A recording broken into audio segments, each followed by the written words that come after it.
বিসমিল্লাহ ওয়াসসালাতু ওয়াসসালামু আলা রাসূলিল্লাহ ওয়া বা'দ।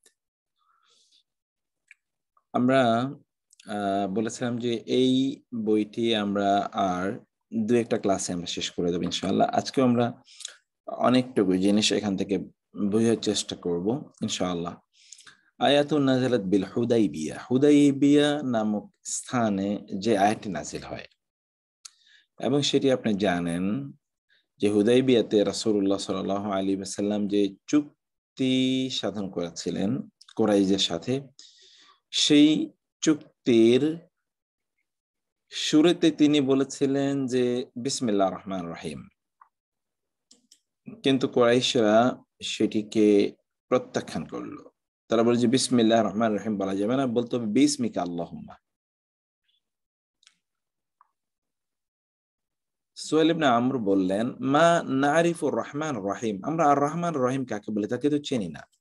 ওয়ালাউ না'লামু আন্নাকা রাসূলুল্লাহ, আবার তিনি লিখেছিলেন হাদা মিন মুহাম্মদ, এটি মুহাম্মাদের পক্ষ থেকে।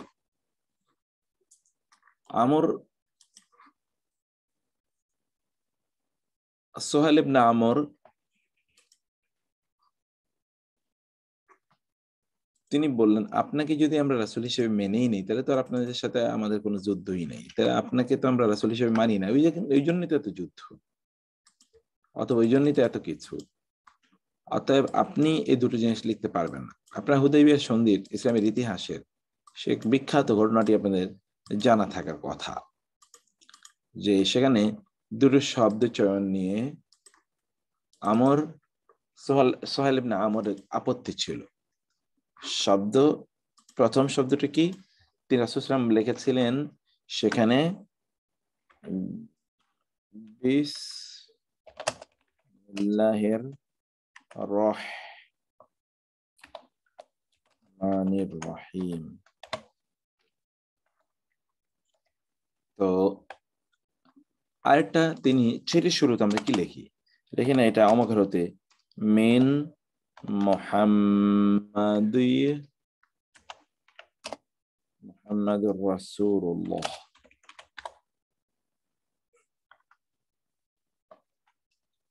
মিন মুহাম্মাদুর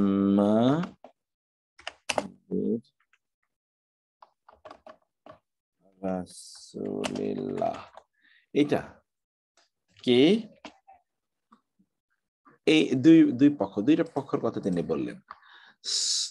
তো সুহাইল ইবনে আমর বললেন যে বিসমিল্লাহির রহমানির রহিম কেন, আর রহমানির রহিম বলতে আমরা কাউকে চিনি না। মানে আল্লাহকে তারা রহমান রহিম বলতে তারা অস্বীকার ছিল। তারা বলল কি, যে আপনি বলেন বিসমিকা আল্লাহুম্মা, এটা আপনি লিখতে হবে, ওইটা লিখতে হবে না। আর মিন মুহাম্মদ রাসূলুল্লাহ লেখা যাবে না, কি লিখতে হবে? মিন মুহাম্মদ ইবনে আব্দুল্লাহ, এটা লিখতে হবে। রাসূলুল্লাহ সাল্লাল্লাহু আলাইহি ওয়াসাল্লাম মানে আব্দুল্লাহর ছেলে মুহাম্মদ, রাসূল মেনে নেবে না তারা। চিঠির মধ্যে চুক্তিনামা রাসূল সাল্লাল্লাহু আলাইহি ওয়াসাল্লাম আলী রাদিয়াল্লাহু তাআলা কে বলেন, আলী এটা মুছে বিসমিকা আল্লাহুম্মা করো। আলী রাদিয়াল্লাহু এটা করলেন, কিন্তু যখন বললেন যে মিন মুহাম্মাদির রাসূল, এটা বাদ দিয়ে মিন মুহাম্মদ ইবনে আব্দুল্লাহ লেখো, আলী রাদিয়াল্লাহু বলেন, ইয়া রাসূলুল্লাহ, আমরা তো আপনাকে রাসূল হিসেবে মেনে নেয়ার কারণেই এবং রাসূল হিসেবে বিশ্বাস করার কারণেই আমরা মক্কা থেকে নিগৃহীত হয়েছি, ওরা আমাদের উপর নির্যাতন করেছে এবং এইটা বিশ্বাস করার কারণেই তোদের বিরুদ্ধে আমরা যুদ্ধ করছি। অতএব এইটা আমরা প্রত্যাখ্যান করবো, মানে এটা আমরা লিখবো না, মানে আমাদের জীবন থাকতে আমরা এটাই করবো, এর জন্যই তো আমাদের যুদ্ধ, এটার জন্যই তো আমাদের জীবন। ও বলছে যে এইটা কারণেই আমাদেরও তো এটার কারণে আমরা যুদ্ধ করছি, অতএব এটা আমরা করতে পারবো না।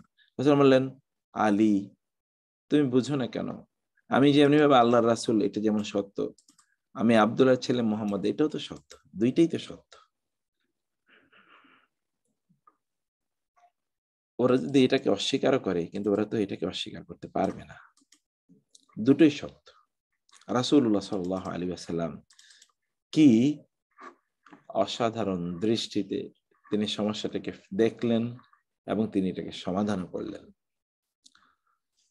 এই যে এই যে প্রেক্ষাপট, এই প্রেক্ষাপটে আল্লাহ সুবহানাহু ওয়া তাআলা যে আয়াতটি নাযিল করেছেন সেই আয়াতটি কি? ওয়াহুম ইয়াকফুরুনা বির রহমান কুল হুয়া রাব্বি লা ইলাহা ইল্লা হুয়া আলাইহি তাওয়াক্কালতু ওয়া ইলাইহি মাতাব। ওয়া আর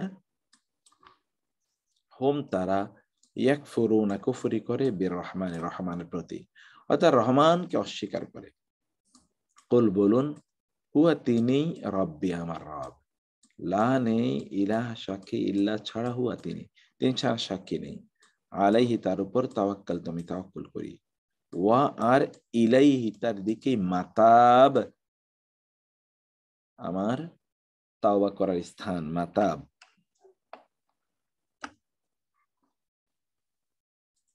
আমরা আপনাদেরকে ইসমুত তাফদীল এটা পড়ে এসেছিলাম, যে ইসমুত তাফদীল, ইসমুত তাফদীল, তারপরে পড়ে এসেছিলাম ইসমুল ফাইল, ইসমুল মাফউল, এটা পড়েছিলাম ইসমুল জরফ, ইসমুল জরফ স্থানবাচক। ইসমুল জরফ বানানোর জন্য মূল শব্দের আগে একটা মিম দিতে হবে, এটা আপনারা পড়ে এসেছেন। 3 অক্ষর বিশিষ্ট শব্দ হলে মূল শব্দের আগে একটি মিম জবর মা দিতে হবে, আর 4 অক্ষর বিশিষ্ট হলে তার আগে বা 3 অধিক শব্দ হলে মিমের উপর একটা মিম দম্মা দিয়ে একটি ইয়ে তৈরি করতে হবে। যেমন ধরুন শব্দটি হলো সাজাদা, সাজাদা, সিন যাব সা, জিন যাব জা, দাল যাব যা, সাজাদা। তাহলে এখানে কি করতে হবে? একটা দম্মা বিশিষ্ট মিম আনতে হবে, মানে ফাথা বিশিষ্ট মাস, তারপরে কি মাস জিদুন অথবা জাদুন, দুটি হতে পারে, মাসজিদুন বা মাস জাদুন, অথবা যেমন মাস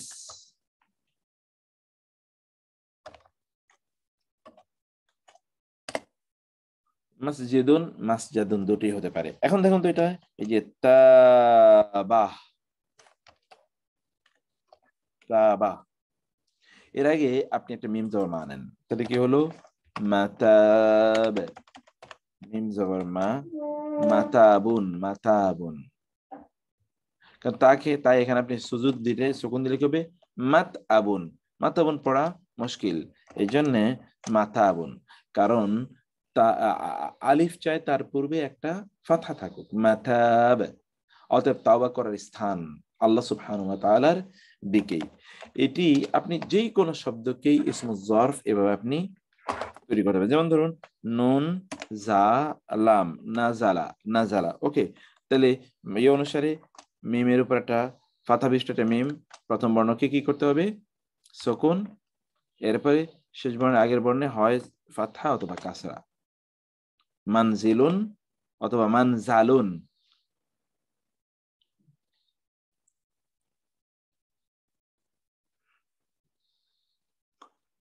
মানজিল, এখানে অনেকে আপনার বলেন যে মুনজিল, মনজিলে মাকসুদে, আল্লাহ আমাদেরকে মনজিলে মাকসুদে পৌঁছে দিন, এটা হলো সেই মনজিল, যেই মনজিল আপনি এভাবে পড়ে থাকেন।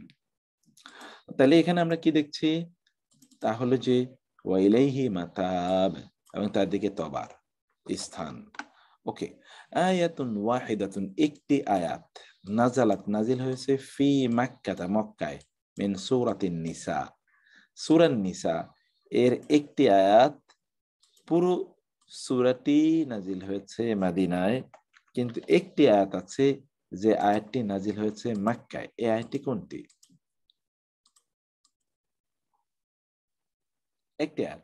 قال الماوردي, মাওয়ারদি ফি তাফসীর ফি সূরাতিন নিসা, সূরা নিসা সম্পর্কে মাওয়ারদি বলেছেন, হিয়া মাদিনাতুন, হিয়া মাদানিয়াতুন, এটি মাদানী আয়াত, মাদানী সূরা, ইল্লা আয়াতান ওয়াহিদাতান, একটি আয়াত ছাড়া, নাজালাত যা নাজিল হয়েছে, ফি মাক্কাতা, মক্কায়, ফি ওসমান ইবনে তালহা, ওসমান ইবনে তালহা রাদিয়াল্লাহু তাআলা আনহু সম্পর্কে, হিনা যখন আরাদান নবী, রাসূল সাল্লাম ইচ্ছা করলেন, আইয়া আখুদা মিনহু, তার কাছ থেকে নেবেন, মাফাতিহাল কাবা, কাবার চাবি, ওয়া ইউসাল্লিমুহা, আর তা হস্তান্তরিত করবেন, ইলাল আব্বাসি, আব্বাস রাদিয়াল্লাহু তাআলার কাছে।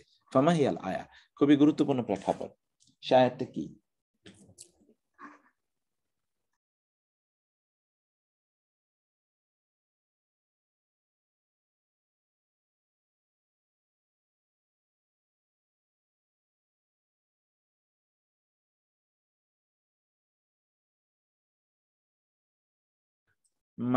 মাওয়ার্দি বললেন সূরাতুন নিসা সম্পর্কে এটি মাদানী সূরা, ইল্লা আয়াতান ওয়াহিদাতান নাযালাত ফি মক্কা, যেটা মক্কা নাজিল হয়েছিল ওসমান ইবনে তালহা সম্পর্কে। এটা মনে রাখবেন, ওসমান ইবনে তালহা রাদিয়াল্লাহু তাআলা আনহু, পরে তিনি ইসলাম গ্রহণ করেছেন।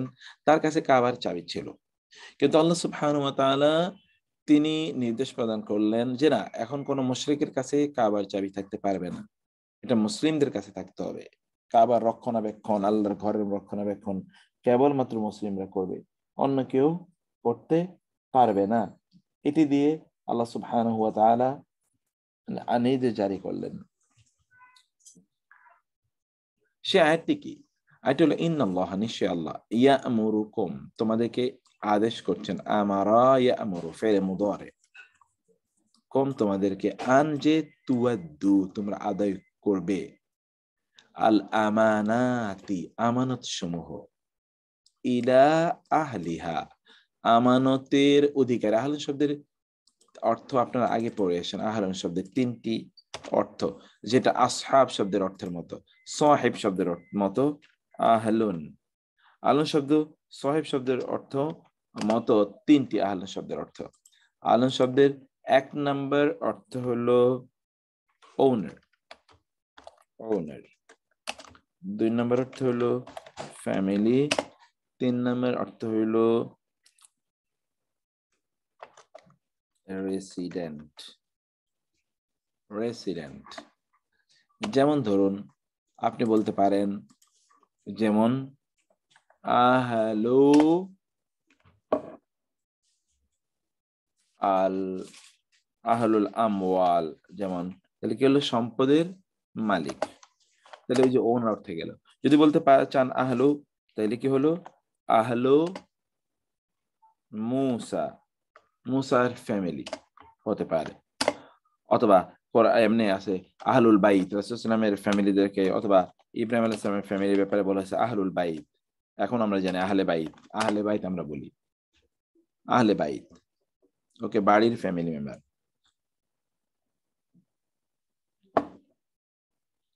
এই অর্থে স্ত্রীকে আহাল বলা হয়, আহলিয়া। দেখবেন বিভিন্ন জায়গায় বলে আহলিয়া, মানে যিনি পরিবারের প্রধান নারী, তাকে। আর রেসিডেন্ট হচ্ছে যেমন আহলু মাক্কা, মক্কা রেসিডেন্ট। অথবা কোরআন আছে আহলুল জান্নাতি, জান্নাতের রেসিডেন্ট যারা। এই তিন অর্থে কিন্তু আহলুন শব্দটি ব্যবহৃত হয়, তিনটি অর্থে ব্যবহৃত হয়।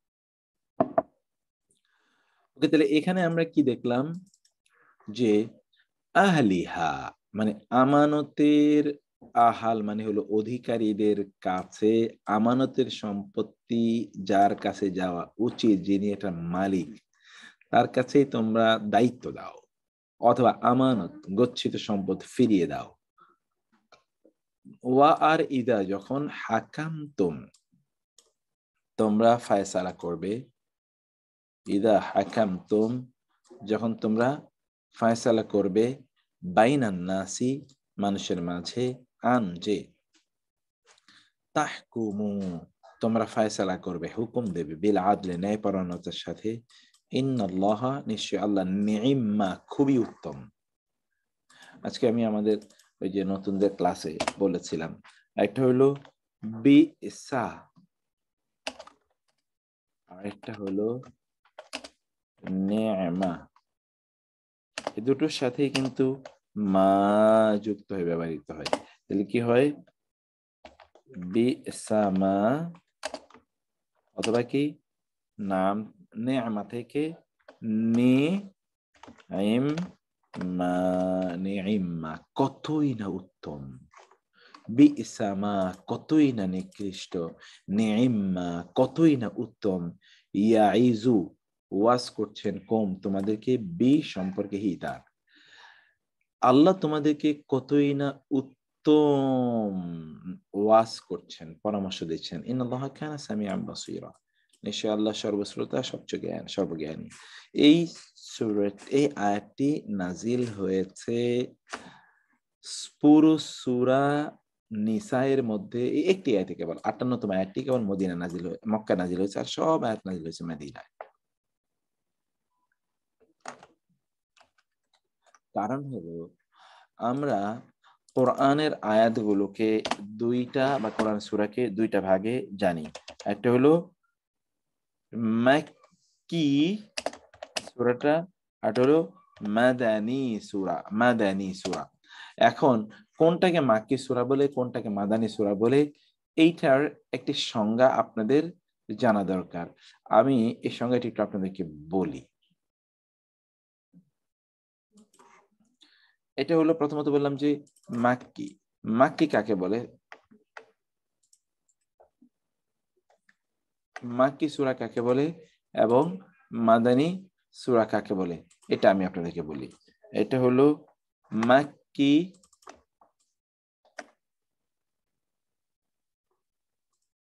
আর এটা হলো মাদানী।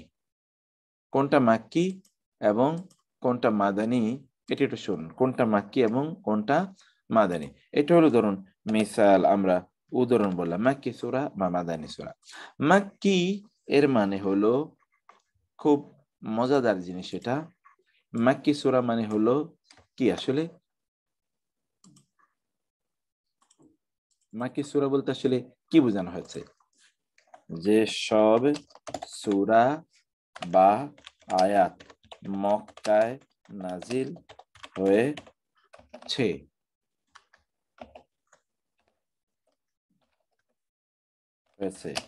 তা হিজরতের পূর্বে বা পরে,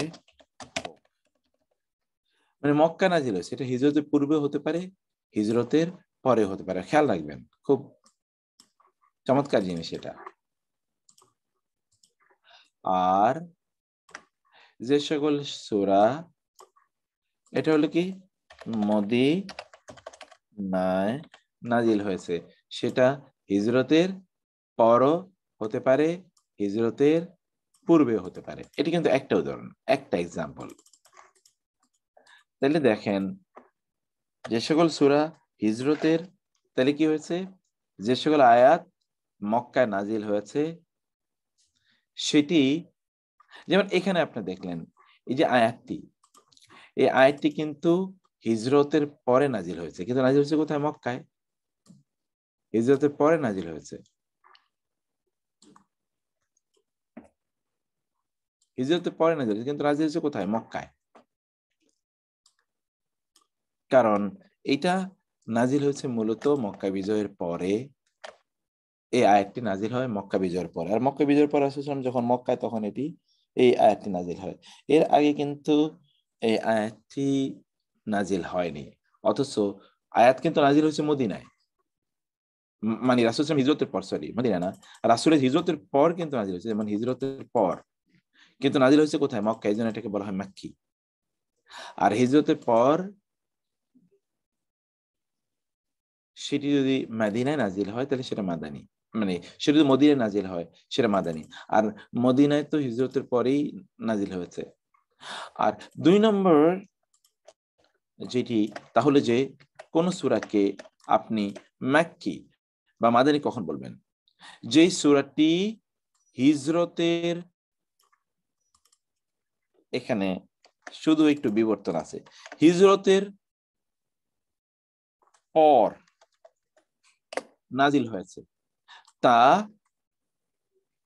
মক্কায় হোক অথবা হিজরতের পর নাজিল হয়েছে, সেটি মক্কায় ধর, সেটি মক্কায় হোক বা অন্য কোথায় হোক, অন্যত্র হোক, যেখানে হোক না কেন, মক্কায় নাজিল হলে চলবে। যেটা হিজরতের পর নাজিল হয়েছে, যেটা হিজরতের, সরি এটা হিজরতের পূর্বে, সেটা নাজিল হয়েছে, এটা বলা হয় মাক্কি, হিজরতের পূর্বে নাজিল হচ্ছে। আর যেটি হিজরতের পরে নাজিল হয়েছে, সেটা মদিনায় হোক বা অন্য কোথাও হোক, মদিনায় হোক বা অন্য কোথাও, যেখানে হোক না কেন, সেটাকে বলে মাদানী। হতেও পারে এটা আসমানে নাজিল হয়েছে, হতে পারে এটা তায়েফে নাজিল হয়েছে, হতে পারে এটি তাবুকে নাজিল হয়েছে, মানে মদিনা নাজিল হয়নি, কিন্তু অন্য যে কোনো জায়গায় নাজিল হোক না কেন, হিজরতের পরে হলেই চলে। হিজরতের আগে যদি হয় তাহলে সেটাকে বলে মাক্কি, হিজরতের পরে হলে বলে মাদানী। এখানে যেটা বললাম যেটা মক্কা নাজিল হয়েছে সেটা মক্কি, যেটা মদিনা নাজিল হয়েছে সেটা মাদানী। এখানে হিজরত ইস্যু না, কিন্তু এখানে হিজরত ইস্যু। হিজরতের পূর্বে যেটা নাজিল হয়েছে সেটাকে বলে মাক্কি, হিজরতের পরে যেটা নাজিল হয়েছে তাহলে মাদানী। যেমন হিজরতের পূর্বে নাজিল হয়েছে, একটা চিন্তা করে দেখুন আপনি, হিজরতের পূর্বে রাসূল সাল্লাল্লাহু আলাইহি ওয়াসাল্লাম যখন আল্লাহর সাথে মেরাজে আল্লাহর সাথে সাক্ষাৎ করতে যান, তখন সেখানে নাজিল হয়েছিল আমানার রাসূলু বিমা উনজিলা ইলাইহি মির রাব্বিহি ওয়াল মুমিনুন।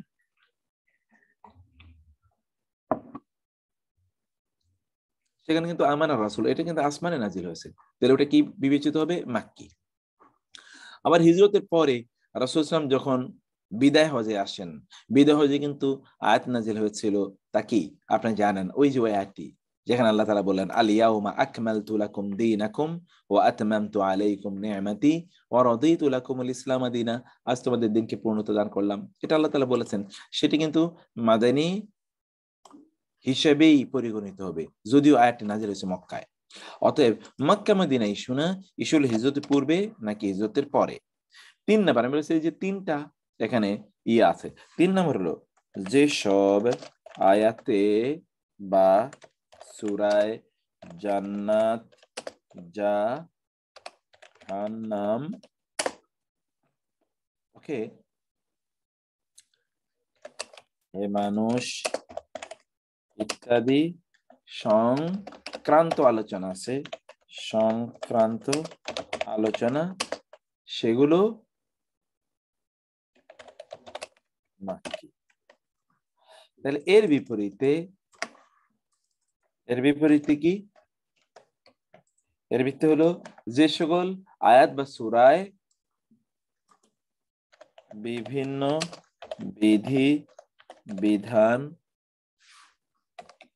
হে যারা ঈমান এনেছো, যারা ঈমান এনেছো,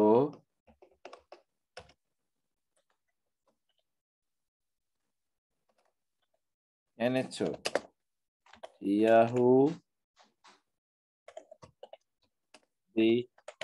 খ্রিস্টান ইত্যাদি সংক্রান্ত আলোচনা এসে সেটা হলো মাদানী। তাহলে দেখেন তো এখানে যেমন কোরআনে আপনি দেখবেন ইয়া আইয়ুহান নাস, ইয়া আইয়ুহাল কাফিরুন, এই জাতীয় যেই সূরাগুলো আছে বা আয়াতগুলো আছে সেই আয়াতগুলো হলো মাক্কি। কিন্তু যে আয়াতগুলোতে ইয়া আইয়ুহাল্লাযীনা আমানু কুল ইয়া আহলাল কিতাবি, হে কিতাবরা, অথবা যেখানে নামাজের বিধান আলোচনা করা হয়েছে, হজের বিধান আলোচনা করা হয়েছে, যাকাতের বিধান আলোচনা করা হয়েছে, রোজার বিধান আলোচনা করা হয়েছে, বিভিন্ন আইন কানুন, অথবা যেখানে যুদ্ধ বিগ্রহ নিয়ে আলোচনা করা হয়েছে, সেগুলো যুদ্ধ বিগ্রহটি খ্রিস্টান হয়ে গেছে, যুদ্ধ বিগ্রহ নিয়ে আলোচনা করা হয়েছে, এই সকল আয়াতগুলোকে, এই সকল সূরা বা আয়াতগুলো এগুলোকে বলা হয় মাদানী। এই সকল সূরা বা আয়াতগুলো এগুলো হলো মাদানী। এখানে ক্লাসিফিকেশনের প্রথমটা ক্লাসিফিকেশন হলো স্থান, দ্বিতীয়টার ক্লাসিফিকেশন হলো টাইম, তৃতীয়টার ক্লাসিফিকেশন হলো বিষয়বস্তু। আমি এটা বলে দিই, এটা হলো স্থান, তার উপর ভিত্তি করে, আর এটা হলো কি কাল বা টাইম, এর উপর ভিত্তি করে, আর তৃতীয়টা হলো কি বিষয় বস্তু, এর উপর ভিত্তি করে তারা ক্লাসিফিকেশন বলেছেন মাক্কি কোনটি, মাদানী কোনটি। আপনি কি বুঝতে পেরেছেন জিনিসটা? কি আপনি বুঝতে পেরেছেন? জি স্যার, একবার সহজ করে দাও। জি আলহামদুলিল্লাহ স্যার, বোঝা গেল। কিন্তু ওই মদিনার হিজরতের ব্যাপারটা কি? হিজরতের পরে তার কোনো মাক্কি সূরা হয় না? হ্যাঁ না, কিন্তু ওই যে হিজরতের পরে মাক্কি মানে এই যে এখন যেটা বললাম, এটা তো হিজরতের পরেই, এই যে আয়াতটি এটা কিন্তু হিজরতের পরে মক্কায় নাজিল হয়েছে। কিন্তু স্যার হিজরতের পূর্বে তো মাদানী সূরা নাজিল হইতে পারে না স্যার। হিজরতের পূর্বে মাদানী নাজিল হয় নাই, কিন্তু আমরা তো হিজরতের পূর্বে মাদানীর কথা বলি নাই। বিষয়বস্তু দেখলে তখন তো মাদানী হতো। হিজরতের পর, যেটা হিজরতের পর নাজিল হয়েছে এটাকে বলা হয় মাদানী, সেটা মদিনায় হোক অথবা অন্য কোথায় হোক।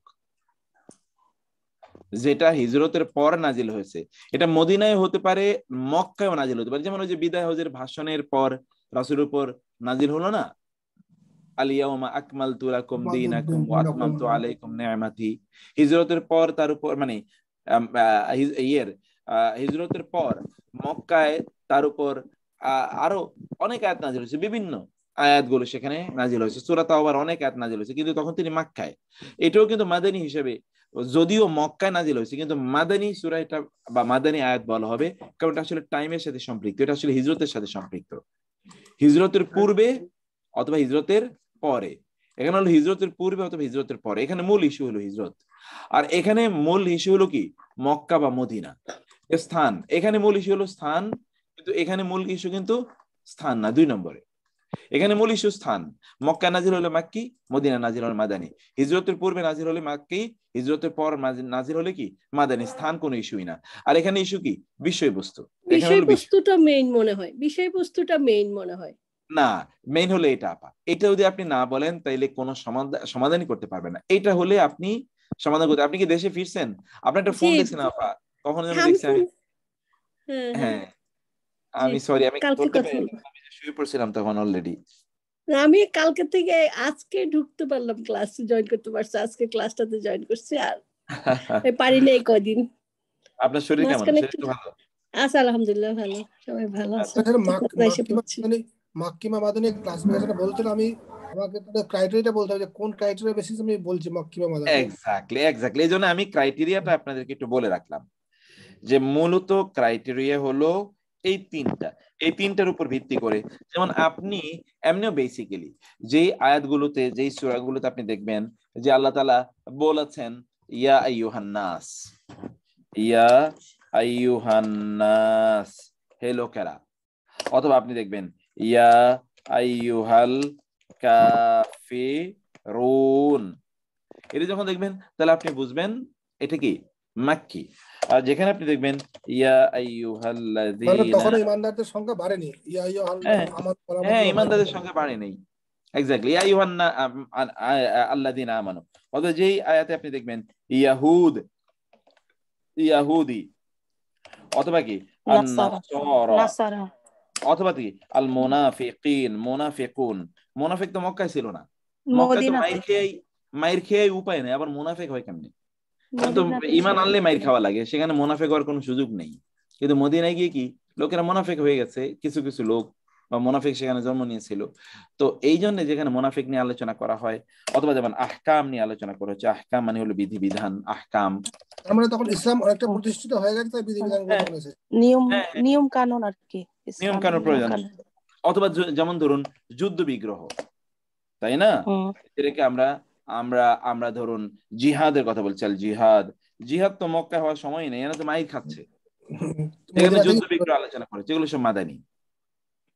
মক্কাতে তো তাওহীদেরও স্যার আছে, তাওহীদ, তারপরে বাকি সূরা। মক্কা, এই জন্য মক্কার আলোচ্য বিষয়, এক্স্যাক্টলি মক্কার আলোচ্য বিষয় হলো কি, যেটা বললাম, যেমন আল জান্নাতু, আন-নারু, আত-তাওহীদু। তাওহীদের মক্কার ইস্যু, মক্কায় তাওহীদ নিয়ে, কারণ মদিনায় তাওহীদের আলোচনা, কারণ অলরেডি রাষ্ট্র প্রতিষ্ঠিত হয়ে গেছে। অতএব এখানে রাষ্ট্র পরিচালনা করা, মুসলিম উম্মাহ তৈরি হয়েছে, মুসলিম উম্মাহকে কিভাবে রক্ষা করবে সেই আলোচনা সেখানে তৈরি হয়েছে। মানে পলিটিক্যাল বিষয়গুলি সব মদিনা, জি সব মদিনা, এক্স্যাক্টলি। তো কোরআনে স্যার, কোরআনে যে লেখা থাকে মাক্কিমা মাদানী, এটা কি ওই স্থান হিসেবে করা থাকে টাইম? এটা না, এটা হিজরত হিসেবে, মূলত হিজরত, এটা হলো মূল। কিন্তু কেউ কেউ ভিন্ন বলেন, মূলত হিজরতকে সামনে রেখে করে হিজরতকে, এটাই মূল। এটা হলে আপনি একটা সিদ্ধান্ত নিতে পারবেন, বলতে আপনার কোনো প্রবলেম হবে না। কিন্তু এটা বললে আপনার কিছু প্রবলেম হবে, এটা বললে আর কিছু প্রবলেম হবে, কারণ সব জায়গায় তোর বিষয়বস্তু এরকম নাই, কোথাও বিষয়বস্তু একটু মিক্স আপ হয়ে যাবে। আমরা তো আগে জানতাম যে মক্কি মানে মক্কায় হয়েছে, এরকম একটা ধারণা ছিল আমাদের। এই যে এখন তো শুনলেন যে এই বিষয়টা ভিন্ন ভিন্ন।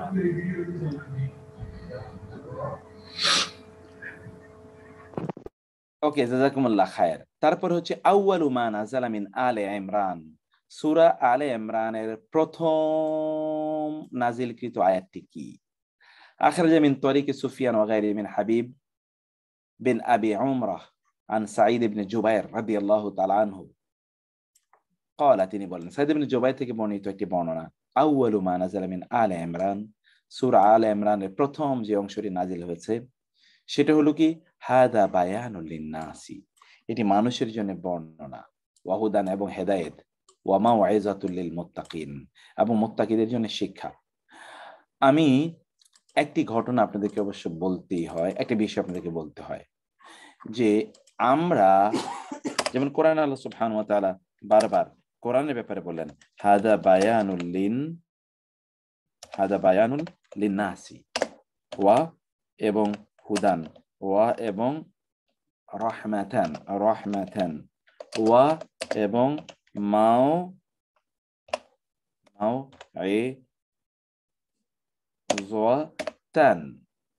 আবার অন্য জায়গায় আছে ওয়া শিফাউন। এগুলো সবই কি লিল মুত্তাকিন অথবা লিল মুমিনিন। কোরআন আল্লাহ সুবহানাহু ওয়া তাআলা বললেন এই কোরআন হচ্ছে মানুষের জন্য, এখানে বর্ণনা আছে বিস্তারিত, কিন্তু হেদায়েত, রহমত, মাউইজা উপদেশ, রাহমা এবং কি ওয়া যিকরুন ইন্নাহু যিকরুল লাকা ওয়া লিকাউমিকা। এটাকে আল্লাহ সুবহানাহু ওয়া তাআলা বললেন কাদের জন্য? মুত্তাকিদের জন্য জিকির। তাহলে প্রিয় ভাই, সম্মানিত বোনেরা, ব্রাদার্স এন্ড সিস্টার্স, এই কোরআন থেকে কি আপনি হেদায়েত নিচ্ছেন? এই কোরআন পাঠের পর কি আপনি রহমত ফিল করেন যে আপনার শরীরে, আপনার প্রতিবেশে, আপনার পরিবেশে, আপনার পরিবারে সব জায়গায় আপনি রহমত আগের চেয়ে বেশি অনুভব করছেন? আপনি কোরআন থেকে নসিহত গ্রহণ করেন? কোরআনকে কি আপনি বলেন যে কোরআন আমার এই প্রবলেমের সমাধান কি? কোরআন থেকে আপনি শিফা নেন আপনি যখন মানসিক রোগ অথবা শারীরিক রোগ, অসুস্থতা, সেটা শারীরিক অসুস্থতা, মানসিক অসুস্থতা হোক, সেখান থেকে আপনি কোরআন থেকে মেডিকেশন গ্রহণ করেন? ওয়া যিকরুল লিল মুত্তাকিন, এবং যিকির মানে হচ্ছে স্মরণ। কোরআনের মাধ্যমে কি আপনি আল্লাহকে স্মরণ করেন? অর্থাৎ কোরআন পড়তে গেলে কি আপনার এইরকম একটা ফিল তৈরি হয় কিনা, একটা ভালো লাগা তৈরি হয় কিনা, একটা ভালোবাসা তৈরি হয় কিনা, এই অনুভব বা অনুভূতিগুলো আপনার মধ্যে কি তৈরি হয় কিনা? যদি তৈরি না হয় তাহলে বুঝতে হবে যে মোমেন বা মুত্তাকির তালিকায় এখনো আপনার আশা পরিপূর্ণভাবে হয় নাই। এটা আপনাদেরকে বলছি, মানে আমি গোটা মুসলিম উম্মাহকে বলছি। যদি আপনি সত্যিকার অর্থে এইগুলো যদি ফিল করেন, আপনি যে কোরআনে যা বলেছে, সেটা হুদান, সেটা রহমাতান, সেটা মাউইযাতান, সেটা শিফাউন, সেটা যিকরুন, যদি এগুলো আপনি অনুভব করেন, তাহলে বুঝতে হবে যে আপনার মধ্যে সত্যিকার তাকওয়া, সত্যিকার ঈমান আছে।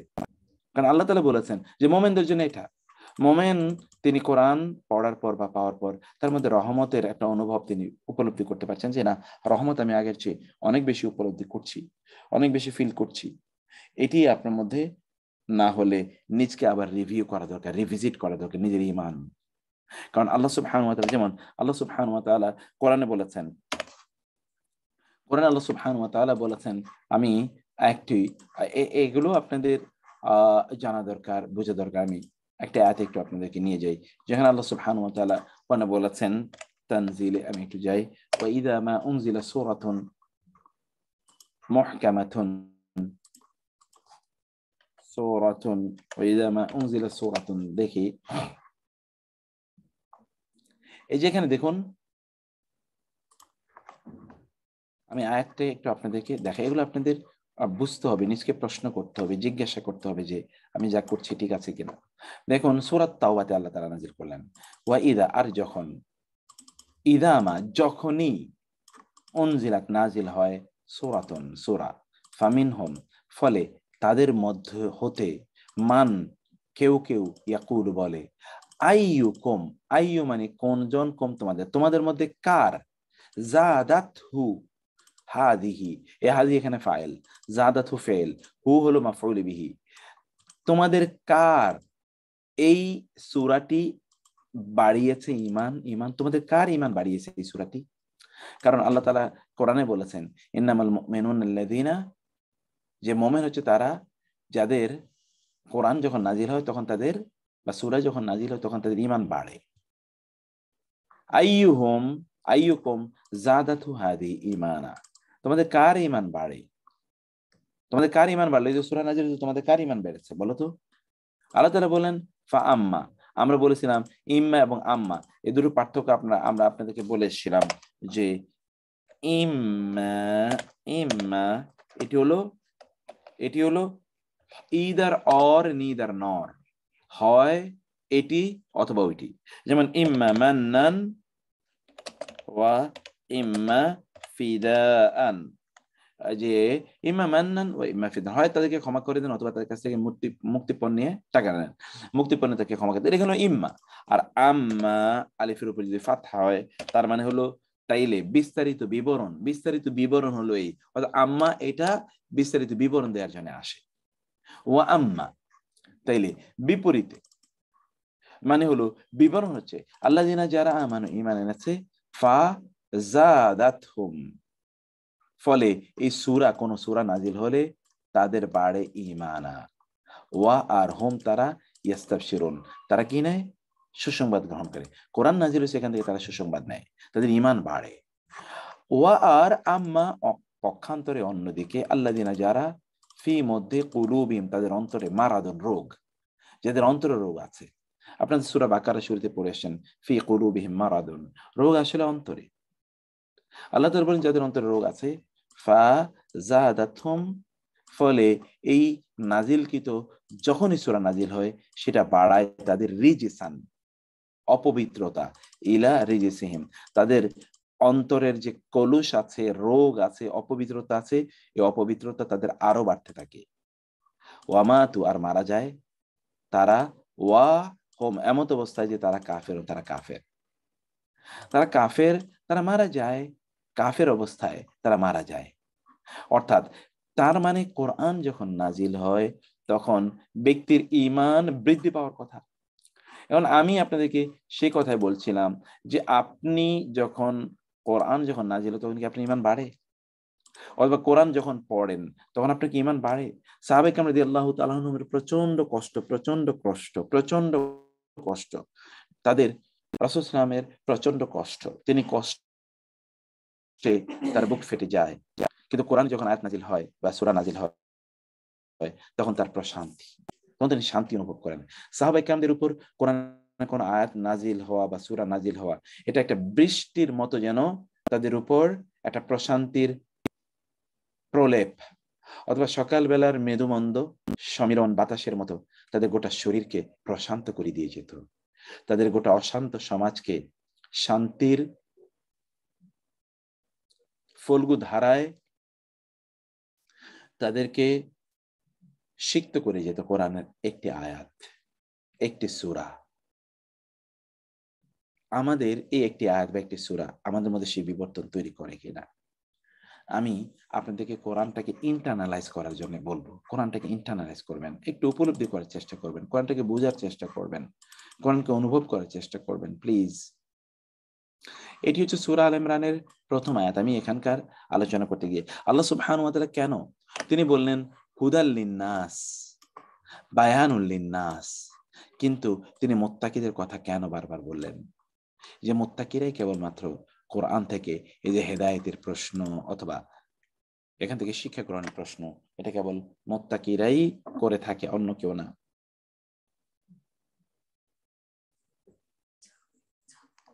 তারপরের আয়াতটি, এরপরে ঘটনাটি সুম্মা উনজিলাত বাকিয়াতুহা ইয়াউমা উহুদিন, অতঃপর উহুদের সময় সূরা আল ইমরানের বাকি অংশগুলো নাজিল হলো।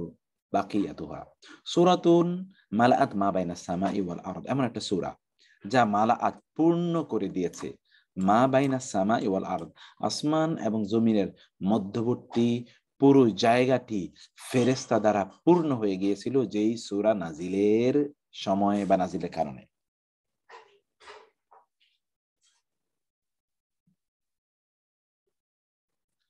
মা হিয়া সূরাতুল কারীমা, ওই সূরাটি কি?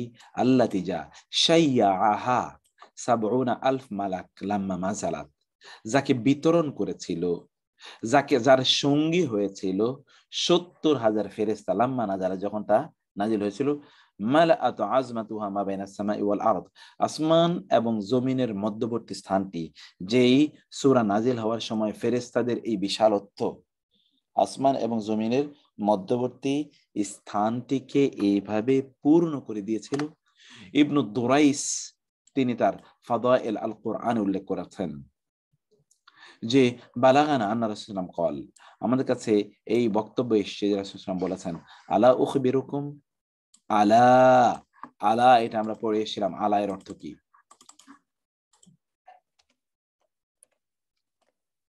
আ মানে কি, লা মানে না, এটা হতে পারে আল্লাহ অথবা আল্লাহ একসাথে। আলা মানে সাবধান, জেনে রেখো, দেখো। আলা মানে সাবধান, আলা মানে জেনে রেখো, আলা মানে হচ্ছে দেখো, বিহোল্ড, লুক, বি অ্যাওয়ার। অথবা আলা মানে হলো আ মানে কি, লা মানে না, নয় কি, অর্থাৎ তখন আলায়ের অর্থ হয় কি, নয় কি। আলা এখানে আমরা যদি বলি বিহোল্ড, দেখো, সাবধান, শুনে রেখো, উখবিরুকুম, আমি তোমাদেরকে বলছি, খবর দিচ্ছি, বিসূরাতিন, এমন একটি সূরা সম্পর্কে, মালাআত, যা পূর্ণ করে দিয়েছিল, আজমাতুহা, তার বিশালত্ব। ওই সূরার বিশালত্ব, আজমাত মানে হলো আজিম থেকে, আজিম থেকে আজমাত, তার মহত্ব, মা বাইনাস সামাই ওয়াল আরদ, আসমান এবং জমিনের মধ্যবর্তী স্থানটাকে, শাইয়া আহা, সেই শাইয়া আহা, সেটার শিয়া হয়েছিল, অর্থাৎ সেটার সঙ্গী হয়েছিল সাবুনা আলফ মালিক, ৭০,০০০ ফেরেশতা। সেটি হলো সূরাতুল কাহফ। ইমাম সুয়ুতি তার ইতকানে এই ঘটনাটি উল্লেখ করেছেন। আমি কোন বর্ণনাটি কতটুকু শক্তিশালী বা কতটুকু দুর্বল আমরা কিন্তু সে আলোচনা করছি না, আমরা এমনিতেই বই থেকে পড়ছি। আউয়ালু সূরাতিন ওয়া আখিরু সূরাতিন নাযালাতা বিমাক্কা, মক্কায় নাজিলকৃত প্রথম সূরাটি কি, মক্কায় নাজিলকৃত সর্বশেষ সূরাটি কি? ইন্টারেস্টিং।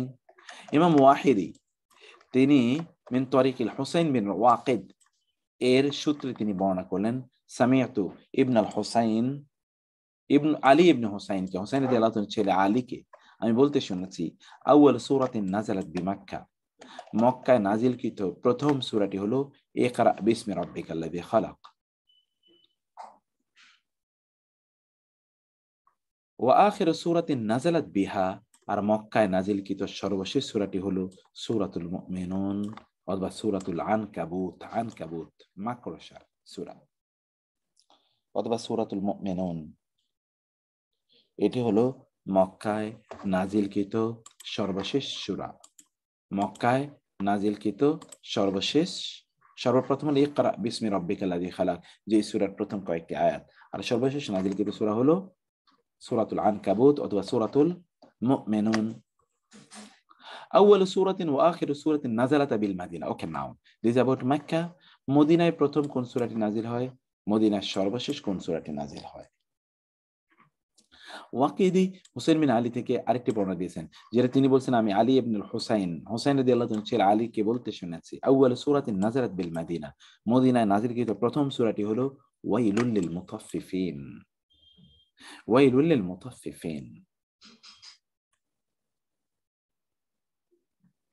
আর মদিনা নাজিলকৃত সর্বশেষ সূরা হলো বারাআ, অর্থাৎ সূরা তাওবা। সূরা তাওবা পূর্ণ সূরা হিসেবে সর্বশেষ নাজিলকৃত সূরা। ইমাম বুখারী ইবনে হাজার আসকালা, ইমাম বুখারীর সহিহুল বুখারীর সরা গ্রন্থ, ব্যাখ্যা গ্রন্থ, এটার নাম হলো ফাতহুল বারি, সেখানে তিনি বলছেন ইত্তাফাকু, উলামায়ে কেরাম তারা ঐকমত পোষণ করেছেন, আলা আন্না সূরাতুল বাকারাতি, যে সূরা বাকারা হিয়া আউয়াল সূরাতিন নাযালাত বিল মাদিনা, মদিনা নাজিলকৃত প্রথম সূরাটি হলো, তা হলো সূরা বাকারা। এখানে এগুলো নিয়ে অনেক মত আছে, কিন্তু আপনারা সবচেয়ে পপুলার মতগুলো এখানে উনি উল্লেখ করেছেন, যে মদিনা নাজিলকৃত সর্বপ্রথম সূরাটি হলো সূরা বাকারা, বেসিক্যালি সূরা বাকারা। ওয়াইলুল মুতাফফিফিন এই বক্তব্যটির চেয়ে এই বক্তব্যটি হলো অধিকতর শক্তিশালী। আর সর্বশেষ নাজিলকৃত সূরা হলো সূরাতুল বারাআ।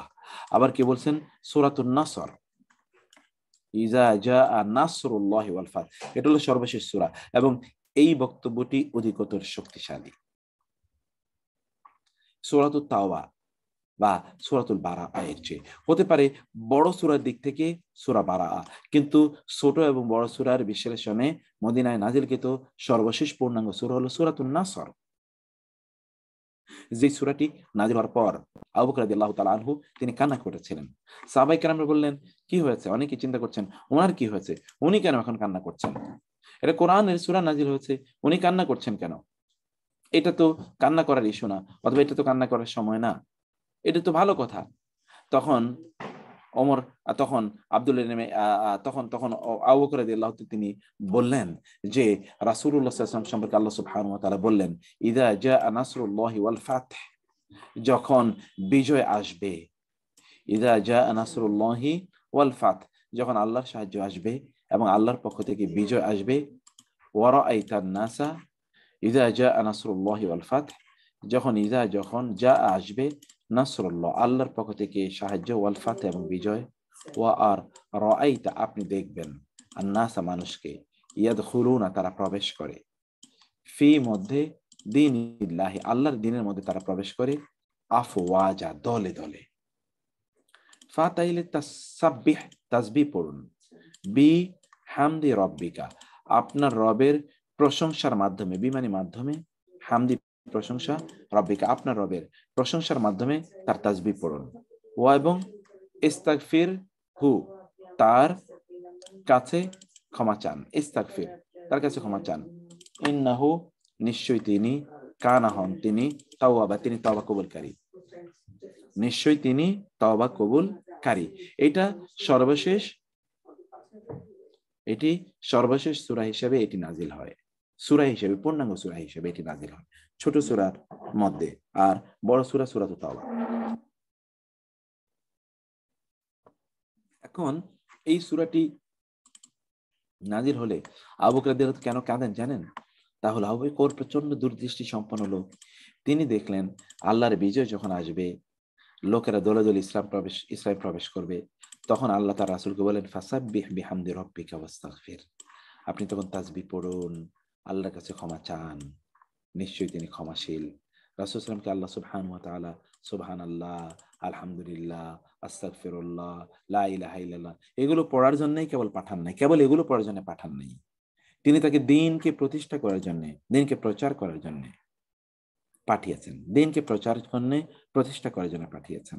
ফলে তিনি শুধুমাত্র বসে বসে এখন ইস্তেগফার করবেন, এখন তার রিটায়ারমেন্ট টাইম, তিনি এখন মুতাকাইদ, no, this is not the issue, ব্যাপারটা এরকম না। তিনি বুঝলেন যে তাইলে আল্লাহ রাসূলের জীবন সায়ান নেই। কারণ আমরা জানি, মন্ডল ভাই যে কথা বলেছেন যে ইস্তেগফার আমরা কখন করি, ইস্তেগফার আমরা কিন্তু আমাদের ইবাদতের পরে করি, ইবাদতের পরে ইস্তেগফার করি। যেমন সালাত শেষ করার পর আপনি কি করেন? ইস্তেগফার, আস্তাগফিরুল্লাহ, আস্তাগফিরুল্লাহ, আস্তাগফিরুল্লাহ, হে আল্লাহ ইবাদত করেছি, এর মধ্যে কোনো ভুল ত্রুটি হলে তুমি ক্ষমা করে দিও। যখন হজ করি আমরা জানেন, হজের পর কিন্তু আমরা ইস্তেগফার করি। আল্লাহ সুবহানাহু ওয়া তাআলা কোরআনে দেখুন কি বলেছেন, যে তোমরা তারপরে কি করো? ইস্তেগফার, ওয়াস্তাগফির। আল্লাহ সুবহানাহু ওয়া তাআলা বলেন, ফাইদা কাদাইতুম মানাসিকাকুম ফাযকুরুল্লাহা সুম্মা আফিদু মিন হাইসু আফাদান নাস সুম্মা আফিদু। দেখেন এটা কোরআনের সংক্রান্ত, সুম্মা আফিদু, এটা হলো আপনার এই যে এটা কি বলে, এই যে হজ সংক্রান্ত আয়াত। দেখেন আল্লাহ সুবহানাহু ওয়া তাআলা হজ শেষ, আপনি কি বলেছে? সুম্মা, অতঃপর, আফিদু তোমরা ঢলের মতো নেমে যাও, মিন হতে, হাইসু সেখানে, যেখান হতে, আফাদা মানুষ ঢলের মতো, মানুষ নামে ঢলের মতো লোকেরা, মানুষেরা, ওয়াস্তাগফিরুল্লাহ এবং তোমরা ইস্তেগফার করো। তোমার হজের কাজ শেষ, এখন লোকেরা ঢলের মতো তারা আরাফাত থেকে, মিনা থেকে, মুজদালিফা থেকে তারা বের হয়ে যাচ্ছে, কারণ তাদের তো হজের কাজ শেষ। তাহলে তোমার এখন কাজ কি? আস্তাগফিরুল্লাহ, ইস্তেগফার পড়ো, আস্তাগফিরুল্লাহ, আস্তাগফিরুল্লাহ, আস্তাগফিরুল্লাহ। তুমি এখন আস্তাগফিরুল্লাহ পড়ো, আস্তাগফিরুল্লাহ পড়ো তুমি এখন, কারণ হজ তো তুমি শেষ করেছো। এখন এই হজ করতে গিয়ে যে তোমার হজের কাজ শেষ, যদি তোমার এর মধ্যে কোনো ভুল ত্রুটি হয়ে থাকে, তাহলে তুমি ইস্তেগফার করো। ইন্নাল্লাহা গাফুর রহিম, আল্লাহ তাআলা ক্ষমাশীল এবং মেহেরবান। এটা কোরআনের সকল ক্ষেত্রেই এরকম। ইবাদতের পর আল্লাহ সুবহানাহু ওয়া তাআলা আমাদেরকে নির্দেশ প্রদান করেছেন যেন আমরা আল্লাহর কাছে ইস্তেগফার করি, আল্লাহর কাছে যেন আমরা ক্ষমা চাই। তাহলে এই সূরাতেও আল্লাহ সুবহানাহু ওয়া তাআলা যখন তার রাসূলকে বললেন যে আপনি ক্ষমা চান, আল্লাহর কাছে ক্ষমা চান, আবু বকর রাদিয়াল্লাহু আনহু বুঝলেন যে রাসূলকে তো আল্লাহ সুবহানাহু ওয়া তাআলা তার জীবনের শেষের কথা বলে দিলেন, জীবন সায়ান্নে। এখন যেমন আমরা যারা বয়স হয়ে গিয়েছে, বৃদ্ধ, আমরা তাদেরকে বলি এখন আপনার কোনো কাজ নাই, এখন কেবল আল্লাহর কাছে ইস্তেগফার করুন, ক্ষমা চান, এখন কেবলমাত্র ক্ষমা প্রার্থনা করুন, এখন আর অন্য কোনো কিছু নাই, অন্য কোনো দিকে আপনার দৃষ্টি দেওয়ার দরকার নাই। আল্লাহ সুবহানাহু ওয়া তাআলা তার রাসূলকেও এইরকম ভাবেই বললেন। তো রাসূলুল্লাহ সাল্লাল্লাহু আলাইহি ওয়াসাল্লামকে রাসূলুল্লাহ সাল্লাল্লাহু আলাইহি ওয়াসাল্লামকে আল্লাহ সুবহানাহু ওয়া তাআলা তো কেবলমাত্র ইস্তিগফারের জন্য পাঠাননি, কেবল ক্ষমা প্রার্থনার জন্য আল্লাহ সুবহানাহু ওয়া তাআলা তার রাসূলকে পাঠাননি। এখানে তো আরো অনেক উদ্দেশ্য আছে। সেই কথাই আল্লাহ সুবহানাহু ওয়া তাআলা এখানে উল্লেখ করলেন, সেই কথা আল্লাহ সুবহানাহু ওয়া তাআলা বললেন। আমিও সেই বিষয়টি আপনাদেরকে বলছি যে আমরা যদি বুঝতে চাই যে কোরআনের সর্বশেষ নাজিলকৃত সূরা কোনটি, তাহলে আমরা বলবো সূরাতুল আন-নাসর, সূরাতুন নাসর ইযা জা নাসরুল্লাহ। আর সর্বশেষ বড় সূরা হিসেবে নাজিল শেষ হয়েছে সূরা বারাআহ। ওকে, নাও আমরা সূরা বারাআহ পড়তেছি থার্ড সেমিস্টারে। আপনারা কি সকলে জয়েন করছেন কিনা জানি না। থার্ড সেমিস্টারের ক্লাসগুলোতে আপনারা জয়েন করবেন কাইন্ডলি। থার্ড সেমিস্টারে আমি এটাকে প্যাকেজ করছি, অর্থাৎ সেখানে বালাগা ফাসাহা থাকবে, শব্দের অর্থ থাকবে, সেখানে গ্রামার থাকবে, সবকিছু ডিপ ইনসাইট থাকবে, সবগুলো মিলিয়েই আমরা এটা করতে চাই। এবং 2022 এই বছরটাকে আমরা একটা কনফারেন্সিভ ইয়ার হিসেবে ঘোষণা করছি আপনাদের জন্য যারা সিনিয়র, যে এইটা হলো এই বছরে কোরআনের এমন কোনো জায়গা থাকবে না যেটার অর্থ আমরা বুঝি না, এমন কোনো জায়গা থাকবে না। এইভাবে আমরা এই বছরটাকে ইনশাআল্লাহ এই 2022 কাটাবো, যেটা আমরা ইনশাআল্লাহ জানুয়ারি থেকেই শুরু করবো ইনশাআল্লাহ। তারপরে আল্লাহ তাআলা যেন তৌফিক দান করেন, আপনারা দোয়া করবেন আল্লাহ সুবহানাহু ওয়া তাআলা। আমি পরমভাবে এটাকে ইচ্ছা করি, পরমভাবে এটা যেন আল্লাহ সুবহানাহু ওয়া তাআলা আমাদের জন্য কবুল করে নেন, আমাদের জন্য সহজ করে দেন। আউয়ালু সূরাতিন আ'লানাহা রাসূলুল্লাহ বিমাক্কা, প্রথম সূরা রাসূল সাল্লাল্লাহু আলাইহি ওয়াসাল্লাম মক্কায় যেটির ঘোষণা দিয়েছিলেন, আলানা এলান করে ঘোষণা করে রাসূল সাল্লাল্লাহু আলাইহি ওয়াসাল্লাম যেটি মক্কায় বলেছিলেন। মাইয়া আউয়ালু সূরাতিন আ'লানা রাসূলুল্লাহ বিমাক্কা, মক্কায় কোন সূরাটি রাসূল সাল্লাল্লাহু আলাইহি ওয়াসাল্লাম ঘোষণা দিয়ে সবার সামনে তিনি বলে দিয়েছিলেন যে এই সূরা আমার উপর নাজিল হয়েছে। ইমাম ওয়াহিদি তিনি আবার উল্লেখ করেছেন যে রাসূল সাল্লাল্লাহু আলাইহি ওয়াসাল্লাম মক্কায় যে সূরাটি ঘোষণা দিয়ে উচ্চারণ করেছিলেন তা হলো সূরাতুন নাজম, ওয়ান নাজমি ইযা হাওয়া। আমার খুব প্রিয় একটি সূরা। আপনারা জানেন এই সূরাটি আপনারা কতটুকু পড়েছেন? সূরাতুন নাজম, এই যে ওয়ান নাজমি ইযা হাওয়া, ওয়ান নাজম তারকার শপথ, ইজা যখন, হাওয়া তা যখন তা ডিসঅ্যাপিয়ার করে, যখন সেটা অস্তমিত যায়। মা দাল্লা সাহিবুকুম, তোমাদের সাথী, তোমাদের বন্ধু, তোমাদের ভাই মুহাম্মদ সাল্লাল্লাহু আলাইহি ওয়াসাল্লাম তিনি পথ হারিয়ে ফেলেননি। ওয়ামা গাওয়া, তিনি পথভ্রষ্ট হননি। ওয়ামা ইয়ান্তিকু, আর তিনি কথা বলেন না। আনিল হাওয়া, হাওয়া নিজের মন থেকে, এখানে দেখেন হাওয়া, এখানে হাওয়া, তিনি তার মন থেকে কথা বলেন না। ইন এবং ইল্লা, কেবলই ইন এবং ইল্লা, হুয়া তা, ওয়াহিউন ওয়াহি, ইউহা যার ওহী করা হয়। আল্লামাহু, তাকে শিখিয়েছেন, শাদীদুল কুওয়া, প্রচন্ড শক্তিশালী সত্তা তাকে শিখিয়েছেন, তিনি হচ্ছেন জিবরিল আলাইহিস সালাতু ওয়াস সালাম। এইভাবে আল্লাহ সুবহান, খুব অসাধারণ সূরা। আমি একবার ইনশাআল্লাহ দেখি সূরা তাওবা তো আমাদের শেষের দিকে, তাওবা শেষ করে আমরা এটা হয়তো পড়ব ইনশাআল্লাহ। আয়াতুন মাদানিয়াতুন ফি সূরাতিন নাজম, কিন্তু সূরাতুন নাজমে একটা মাদানী আয়াত আছে। দেখেন মদিনা নাজিল হয়েছে এরকম একটা আয়াত আছে, সেটা কি? আল্লাযীনা যারা ইয়াজতানিবুনা,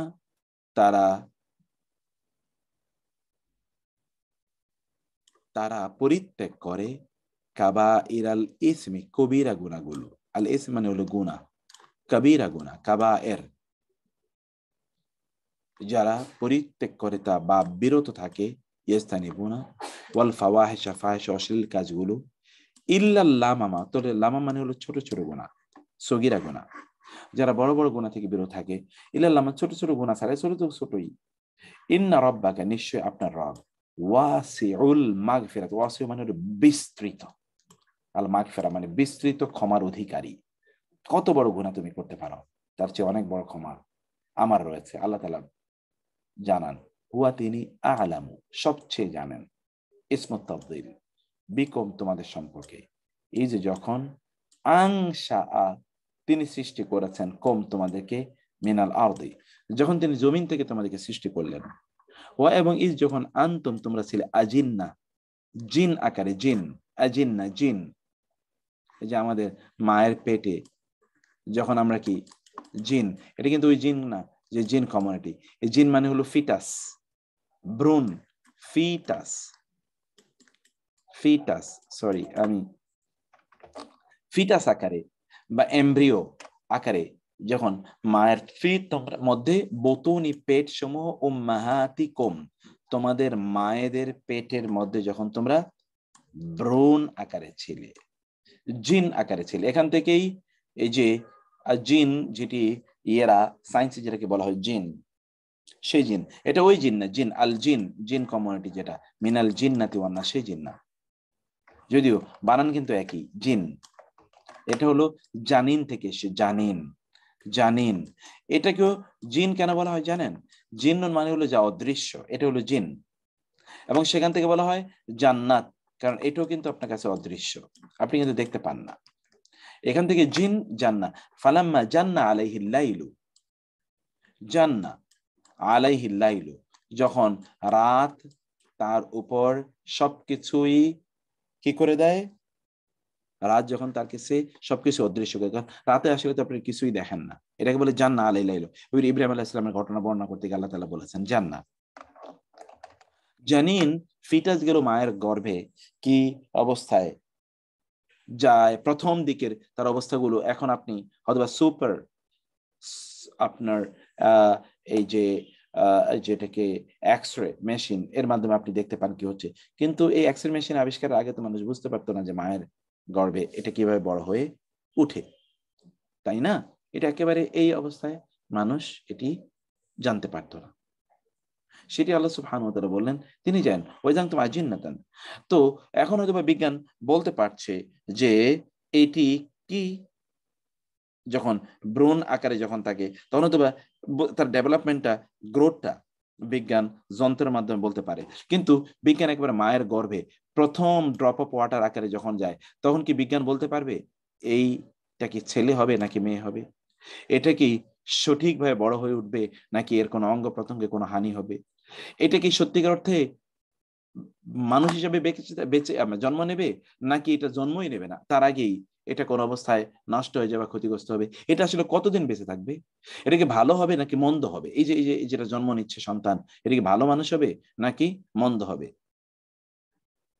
এ আসলে কি করবে, এ করবে কি আসলে, এর জেন্ডার কি হবে, নারী নাকি পুরুষ, এরকম ইত্যকার কোটি কোটি প্রশ্ন আছে। এই প্রশ্নের ব্যাপারে একটার ব্যাপারে বিজ্ঞান উত্তর দিতে পারবে না, শুধু বিজ্ঞান দেখাতে পারবে ওকে একটু একটু বড় হচ্ছে, একটু বড় হচ্ছে, এটা কখনো কি রক্তপিণ্ড আকারে হচ্ছে, এটা কখন রক্তপিণ্ড, অথবা এটা জোঁক আকারে হচ্ছে, অথবা কি এটা এরকম মায়ের যে যে জরায়ু আছে যেটাকে ওয়াল বলছি, ওয়ালে এখানে এটা কি জ্বলন্ত আকারে, জোঁক যেরকম জ্বলন্ত আকারে থাকে, জোঁক এরকম জ্বলন্ত আকারে এটা আছে, কারণ এটা এখান থেকে রক্ত খায় এবং এই জন্য মায়ের রক্ত বন্ধ হয়ে যায়, এই সময় তার ব্লিডিং বন্ধ হয়ে যায়, কারণ এই জোঁকের খাবারই হলো রক্ত। এটি কোনটা সেটা তো আমরা জানি না, তো সেজন্য আল্লাহ তাআলা বললেন যে ওহু আ'লামু বিকুম, তিনি তোমাদের ব্যাপারে জানেন, ইজ যখন আনশাআকুম তোমাদেরকে তিনি সৃষ্টি করেছেন মিনাল আরদি জমিন থেকে, ওয়া এবং ইজ যখন আনতুম তোমরা ছিলে আজিন্নাতুন জানিন ফিটাস আকারে, ফি মধ্যে বুতুনি পেট সমূহ উম্মাহাতিকুম তোমাদের মায়েদের, ফা অতএব লা তুযাক্কু তোমরা আত্মস্তুতি বর্ণনা করো না, আনফুসাকুম তোমাদের নিজের বন্দনা করো না, তাজকিয়া, এই যে জাক্কা ইউজাক্কি, জাক্কা ইউজাক্কি, তাজকিয়া, তাজকিয়া মানে কি, এখান থেকে হলো যাকাত বলা হয়, যাকাত, কারণ যাকাত সম্পদকে পরিশুদ্ধ করে, অতএব নিজেদের পরিশুদ্ধি পবিত্রতা বর্ণনা করো না। হুয়া তিনি আলাম অধিকতর জানেন, বি সম্পর্কে মানছে তাকওয়া অবলম্বন করেছে, কে তাকওয়া অবলম্বন করেছে এ সম্পর্কে আল্লাহ সুবহানাহু ওয়া তাআলা সবচেয়ে বেশি জানেন। অতএব তোমরা আল্লাহর সামনে এগুলো বর্ণনা করো না। আয়াতুল মাদানিয়াতুন ফি সূরাতিল মুরসালাত, দেখেন অনেক সূরা, এটা কিন্তু আপনাদের নতুন, আপনারা বিষয়টা বুঝলেন, সূরা হয়তো বা মাদানী অথবা সূরা মাক্কি, কিন্তু তার মধ্যে একটা আয়াত আছে যেটা মাদানী, সূরা হয়তো বা কি মাদানী কিন্তু এর মধ্যে একটা আয়াত আছে সেটা মাক্কি, সূরা হয়তো বা মাক্কি কিন্তু তার মধ্যে একটা আয়াত আছে যেটা কি মাদানী, যেমন এটা সূরা মাক্কি সূরা কিন্তু এর মধ্যে একটা আয়াত আছে যেটা মাদানী, সূরাতুল মুরসালাত পুরো সূরাটাই কি মাক্কি, কিন্তু এর মধ্যে একটা আয়াত আছে যেটা কোথায় নাজিল হয়েছে? মদিনা নাজিল হয়েছে। কারণ ছোট ছোট সূরাগুলো একসাথে নাজিল হয়েছে, কিন্তু বড় বড় সূরাগুলো বিভিন্ন ভাবে নাজিল হয়েছে। যেমন ওয়াইদা কিল লাহুম, এটা কিন্তু মদিনায় নাজিল হয়েছে। ওয়াইদা কিল লাহুম, আর যখন তাদেরকে বলা হয় ইরকাউ, তোমরা রুকু করো, মানে জামাতে সালাত আদায় করো, লা ইয়ারকাউন, তারা রুকু করে না। আয়াতুন মাদানিয়াতুন ফি সূরাতি কফ, সূরা কফ এটা মাক্কি সূরা, কিন্তু এর মধ্যে একটা আয়াত আছে যেটা মদিনা নাজিল হয়েছে, ওয়ালাকাদ খালাকনা। এটা হলো কোরআনের মুজিজা। দেখেন তো কি মুজিজা, অসাধারণ মুজিজা। দেখেন তো আয়াত নাজিল হয়েছে কোথায়? মক্কায়। মুজিজা, মক্কায় নাজিল হয়েছে মদিনায়, কিন্তু এগুলোকে আল্লাহর রাসূল সাল্লাল্লাহু আলাইহি ওয়াসাল্লাম, এই যেটা আমি বলছিলাম যে আল্লাহ রাসূল সাল্লাল্লাহু আলাইহি ওয়াসাল্লাম কিভাবে এগুলোকে অ্যারেঞ্জ করে দিলেন। এবং দেখেন তো নাজিল হয়েছে কোথায়? এতটুকু নাজিল হয়েছে মক্কায়, এতটুকু নাজিল হয়েছে মদিনায়। এরপরে এগুলোকে একত্রে সন্নিবেশিত করা, এটা কি সাধারণ কথা হলো? তাহলে এটা কি আল্লাহ রাসূল সাল্লাল্লাহু আলাইহি ওয়াসাল্লাম কিভাবে করলেন? এটা আসলে আপনি জানেন, যে বছর তিনি মারা যান, মানে হচ্ছে আম আল ওয়াফাত, রাসূল সাল্লাল্লাহু আলাইহি ওয়াসাল্লামের মৃত্যুর বছর, সেই বছর রমাদানে জিবরিল আলাইহিস সালাতু ওয়াস সালাম রাসূলুল্লাহ সাল্লামকে দুইবার পুরো কোরআন পাঠ করে শোনান, এবং রাসূলের কাছ থেকে পুরো কোরআন পাঠ করে তিনি শুনে নেন। এবং সেখানেই জিবরিল আলাইহিস সালাম রাসূলকে বলে দিলেন, ইয়া রাসূলুল্লাহ, আল্লাহুল মাহফুজ এ কোরআন মূলত এইভাবে সংকলিত আছে, লাওহিল মাহফুজে, আল্লাহুল মাহফুজে কিন্তু এইভাবে কোরআন সংকলিত আছে, বাল হুয়া কোরআনুম মাজিদ, বরং এটি হলো কোরআন মাজিদ ফি লাওহি মাহফুজ, যে লাওহে মাহফুজে কোরআনটি কি অবস্থায় আছে? লাওহে মাহফুজে কোরআনটি এইভাবে সংরক্ষিত আছে, কিন্তু আপনার কাছে নাজিলের জন্য বিভিন্ন প্রেক্ষাপটে আপনার যে দাওয়াতি মিশন, এই মিশনের বিভিন্ন প্রয়োজনে বিভিন্ন অংশ বিভিন্ন সময় নাজিল হয়েছে, কিন্তু কোরআনটা হলো এরকম। তখন রাসূলুল্লাহ সাল্লাল্লাহু আলাইহি সাল্লাম জিবরিল আলাইহিস সালাতু ওয়াস সালামের কাছ থেকে দীক্ষিত হয়ে তিনি জানিয়ে দিলেন যে এই আয়াতটি এখানে বসবে, এই আয়াতটি এরপরে আয়াতটি এরপর। এই জন্য আপনি গোটা কোরআন জুড়ে, গোটা পৃথিবীতে আজ পর্যন্ত কোনো পরিবর্তন কোথাও দেখেননি। কেউ বলেছে যে এই আয়াতটি এই আয়াতের পূর্বে, এই আয়াতের পূর্বে তো হয় না। একটি শব্দের পূর্বে তো আরেকটা শব্দ হতে পারে না, যেটা সূরা ফাতিহা আলোচনা করার সময় বলেছিলাম। একটা শব্দের পরে এই যে এগুলো আছে, কোন একটা শব্দের আগে আপনি একটা শব্দকে আনতেই পারবেন না, যে না ঠিক আছে এটার আগে এটা নিয়ে আসি, হতেই পারে না। এটা অন্যান্য ভাষার বা আরবি কবিতা, এমনকি রাসূল সাল্লাল্লাহু আলাইহি ওয়াসাল্লামের হাদিসের ব্যাপারে প্রযোজ্য। আপনি আগে পরে কোনটা নিয়ে আসতে পারেন, আপনি কোনটা আগে পরে নিয়ে আসতে পারবেন, কিন্তু রাসূল সাল্লাল্লাহু আলাইহি ওয়াসাল্লামের তার ইয়ের ব্যাপারে এটি আপনি কখনোই বলতে পারবেন না। তাহলে আমি আবার বলি যে বিষয়টি, যে মেরাজ ভাই, তাহলে যে আল্লাহ সুবহানাহু ওয়া তাআলা যখন কোরআন নাজিল করলেন, কোরআন তো লাওহে মাহফুজ থেকে তিনি নাজিল করলেন। রাসূল সাল্লাল্লাহু আলাইহি ওয়াসাল্লামের প্রয়োজনে, তার দ্বীনি প্রয়োজনে, তার বিভিন্ন প্রয়োজনে কোরআনের সূরা বা কোরআনের আয়াত বিভিন্ন সময়ে নাজিল হতো। ফলশ্রুতিতে দেখা যেত যে এই নাজিলটা কখনোই ধারাবাহিক না। যেমন সূরা আল আলাক, এটি দেখেন তো, সূরাতুল আলাক এটি নাজিল হয়েছে মক্কায়, কিন্তু সূরা আলাক তো 1 নম্বর সূরা হওয়ার কথা ছিল কোরআনের ধারাবাহিকভাবে, কিন্তু এটা তো কোরআনের 1 নম্বর ধারাবাহিকভাবে, এটা 1 নম্বর সূরা না। সূরা আলাক ধারাবাহিকভাবে যদি আপনি যান, তাহলে কোরআনের এটি আলাক কত নম্বর সূরা দেখেন তো? সূরা আলাক হলো সূরাতুল আলাক হলো আপনার 96তম সূরা। দেখেন 96তম সূরা সূরাতুল আলাক, এটা তাহলে 1 নম্বর সূরা হওয়া উচিত ছিল। তাহলে এটি কেন 1 নম্বর সূরা না? কারণ এটা আসলেই 96তম সূরা, কিন্তু আল্লাহ তাআলা এটা আগে নাজিল করেছেন। রাসূল সাল্লাল্লাহু আলাইহি ওয়াসাল্লাম যে বছর ইন্তেকাল করেন, আপনি জানেন প্রতি রমাদানে জিবরিল আলাইহিস সালাতু ওয়াস সালাম জিবরিল আলাইহিস সালাম তার কাছে আসতেন ফি কুল্লি লাইলাতিন মিন রমাদান, রমাদানের ফি কুল্লি, এটা বুখারী হাদিস, ফি কুল্লি লাইলাতিন মিন রমাদান, রমাদানের প্রতি রাতে রাসূলের কাছে আসতেন, এসে কি করতেন? ফায়ুদারিসুহু, তাকে পড়াতেন আল কোরআন, তাই কোরআন পড়াতেন। তার সাথে ইউদারিসু, এটা যেহেতু ফ্যামিলি নাম্বার, ইউদারিসু এটা হচ্ছে ফ্যামিলি নাম্বার 3 এর শব্দ। ইউদারিসু, দারাসা ইউদারিসু, একজন আরেকজনকে শোনানো, একজন শোনাতেন আরেকজন শুনতেন, একজন শোনাতেন আরেকজন শুনতেন। এখানে পারস্পরিক দুইজনে একসাথে বলতো এটা না, তা যদি হতো তাহলে হতো তাদারাসা ফায়াতাদারাসুহু হতো, ফায়ুদারিসুহু, তাকে তিনি কোরআন শোনাতেন জিবরিল আলাইহিস সালাম, এবং রাসূল সাল্লাল্লাহু আলাইহি ওয়াসাল্লামও কোরআন জিবরিলকে শোনাতেন। এর মাধ্যমে জিবরিল রাসূল সাল্লাল্লাহু আলাইহি ওয়াসাল্লামকে বলে দিতেন যে ইয়া রাসূলুল্লাহ এই হচ্ছে কোরআনের এই সূরা, এখানে বসবে, এই সূরার আগে এটা, এরপরে এটা, এরপরে এটা, এইভাবে অর্থাৎ গোটা কোরআনকে আল্লাহ সুবহানাহু ওয়া তাআলার নির্দেশে জিবরিল আলাইহিস সালাতু ওয়াসসালাম রাসূলের সামনে উচ্চারণ করতেন। আর রাসূল সাল্লাল্লাহু আলাইহি ওয়াসাল্লাম শোনার সাথে সাথে তার মুখস্থ হয়ে যেত, কারণ কোরআন আল্লাহ সুবহানাহু ওয়া তাআলা তার রাসূলকে বলেছেন লা তুহাররিক বিহি, লা তুহাররিক বিহি লিসানাকা, লা তুসারবিকি লিসানাকা লিতাজালা বি, লা তুহাররিক, আপনি হরকত, হারাকা যেটা আমরা বলি হরকত, আপনার জিহ্বা দিয়ে আপনি এত নাড়াচাড়া করবেন না তো লিসানাকা, আপনার জিহ্বাকে, লি যেন তাজালা, আপনি দ্রুত মুখস্থ করে নিতে পারেন কোরআনকে। কোরআনকে দ্রুত আত্মস্থ করার জন্য জিহ্বা নিয়ে এত কিছু করবেন না, অর্থাৎ জিহ্বা এত নাড়াবেন না। অর্থাৎ আমি যেমন এখন আমি খুব দ্রুত কথা বলছি, আমার জিহ্বা প্রচন্ড দ্রুত নড়ছে, তার মানে দ্রুত তিনি কোরআন মুখস্থ করতে চাইতেন, so that it is not lost from him. আল্লাহ তাআলা বলেন না না, আপনার তো টেনশন করার দরকার নাই, ইন্না আলাইনা জামাআহু ওয়া কুরআনাহু, আমার দায়িত্ব হচ্ছে আপনার অন্তরে কোরআনকে জমা করে রাখা এবং আপনি কিভাবে পড়বেন সেটা আপনাকে শিখিয়ে দেয়া, এটা আমার দায়িত্ব, আমি আপনার মধ্যে এই জ্ঞান সিঞ্চিত করে দেব।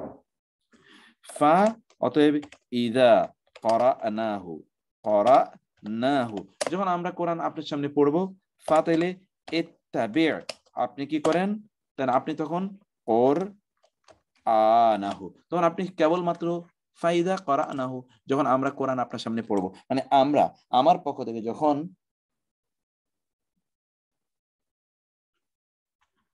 যখন আমরা সেই কোরআনকে পাঠ করব, ফাত্তাবি', তাইলে তখন আপনার দায়িত্ব হলো ইত্তাবি', অনুসরণ করুন কোরআনা, তার তেলাওয়াতটাকে আপনি অনুসরণ করুন, আপনার দায়িত্ব হবে কেবল তেলাওয়াতটাকে অনুসরণ করা, এটি আপনার দায়িত্ব, আর কিছু না। ফাত্তাবি' কোরআনা, তারপর আল্লাহ তাআলা বলেন কি, সুম্মা ইন্না আলাইনা বায়ানা, আমাদের দায়িত্ব হলো কোরআনকে ব্যাখ্যা করা, বর্ণনা করা, বুঝিয়ে দেয়, এটা দায়িত্ব হলো আমাদের।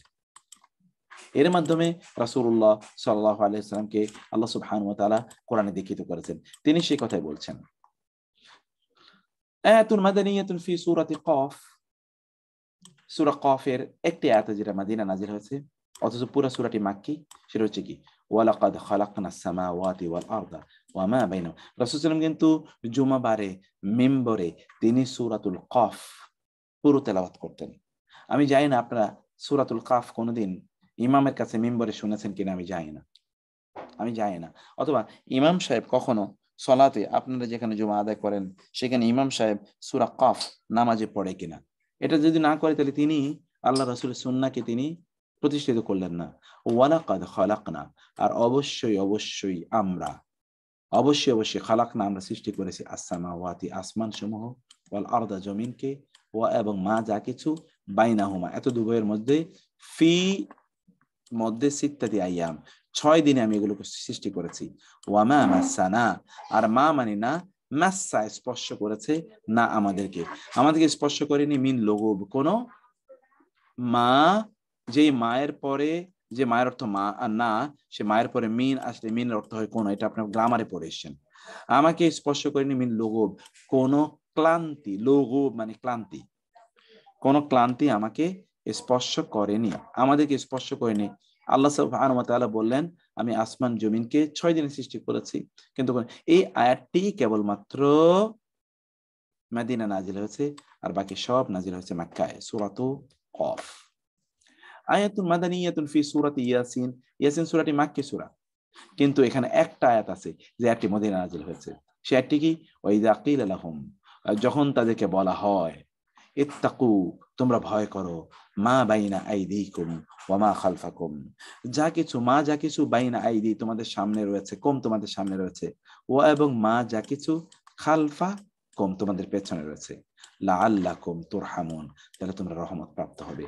তাকওয়া কত যে গুরুত্বপূর্ণ, সুবহানাল্লাহ, তাকওয়া যে কতটা গুরুত্বপূর্ণ। এই তাকওয়া যদি আপনার মধ্যে থাকে, তাহলে আপনি সামনে হোক পেছনে হোক সব সময় আপনি অপরাধ থেকে, গুনাহ থেকে নিজকে বাঁচিয়ে রাখতে পারবেন।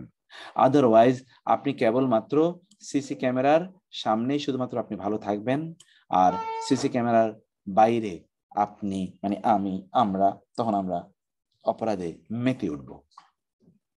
আয়াতুল মাদানিয়াতুন ফি সূরাতুল হিজর, সূরাতুল হিজরে পুরোটি সূরা মাক্কি, কিন্তু এখানে আচ্ছা মাক্কি সূরার সংখ্যা কত, মাদানী সূরার সংখ্যা কত, এখানে অবশ্য সেই আলোচনাটি আসেনি।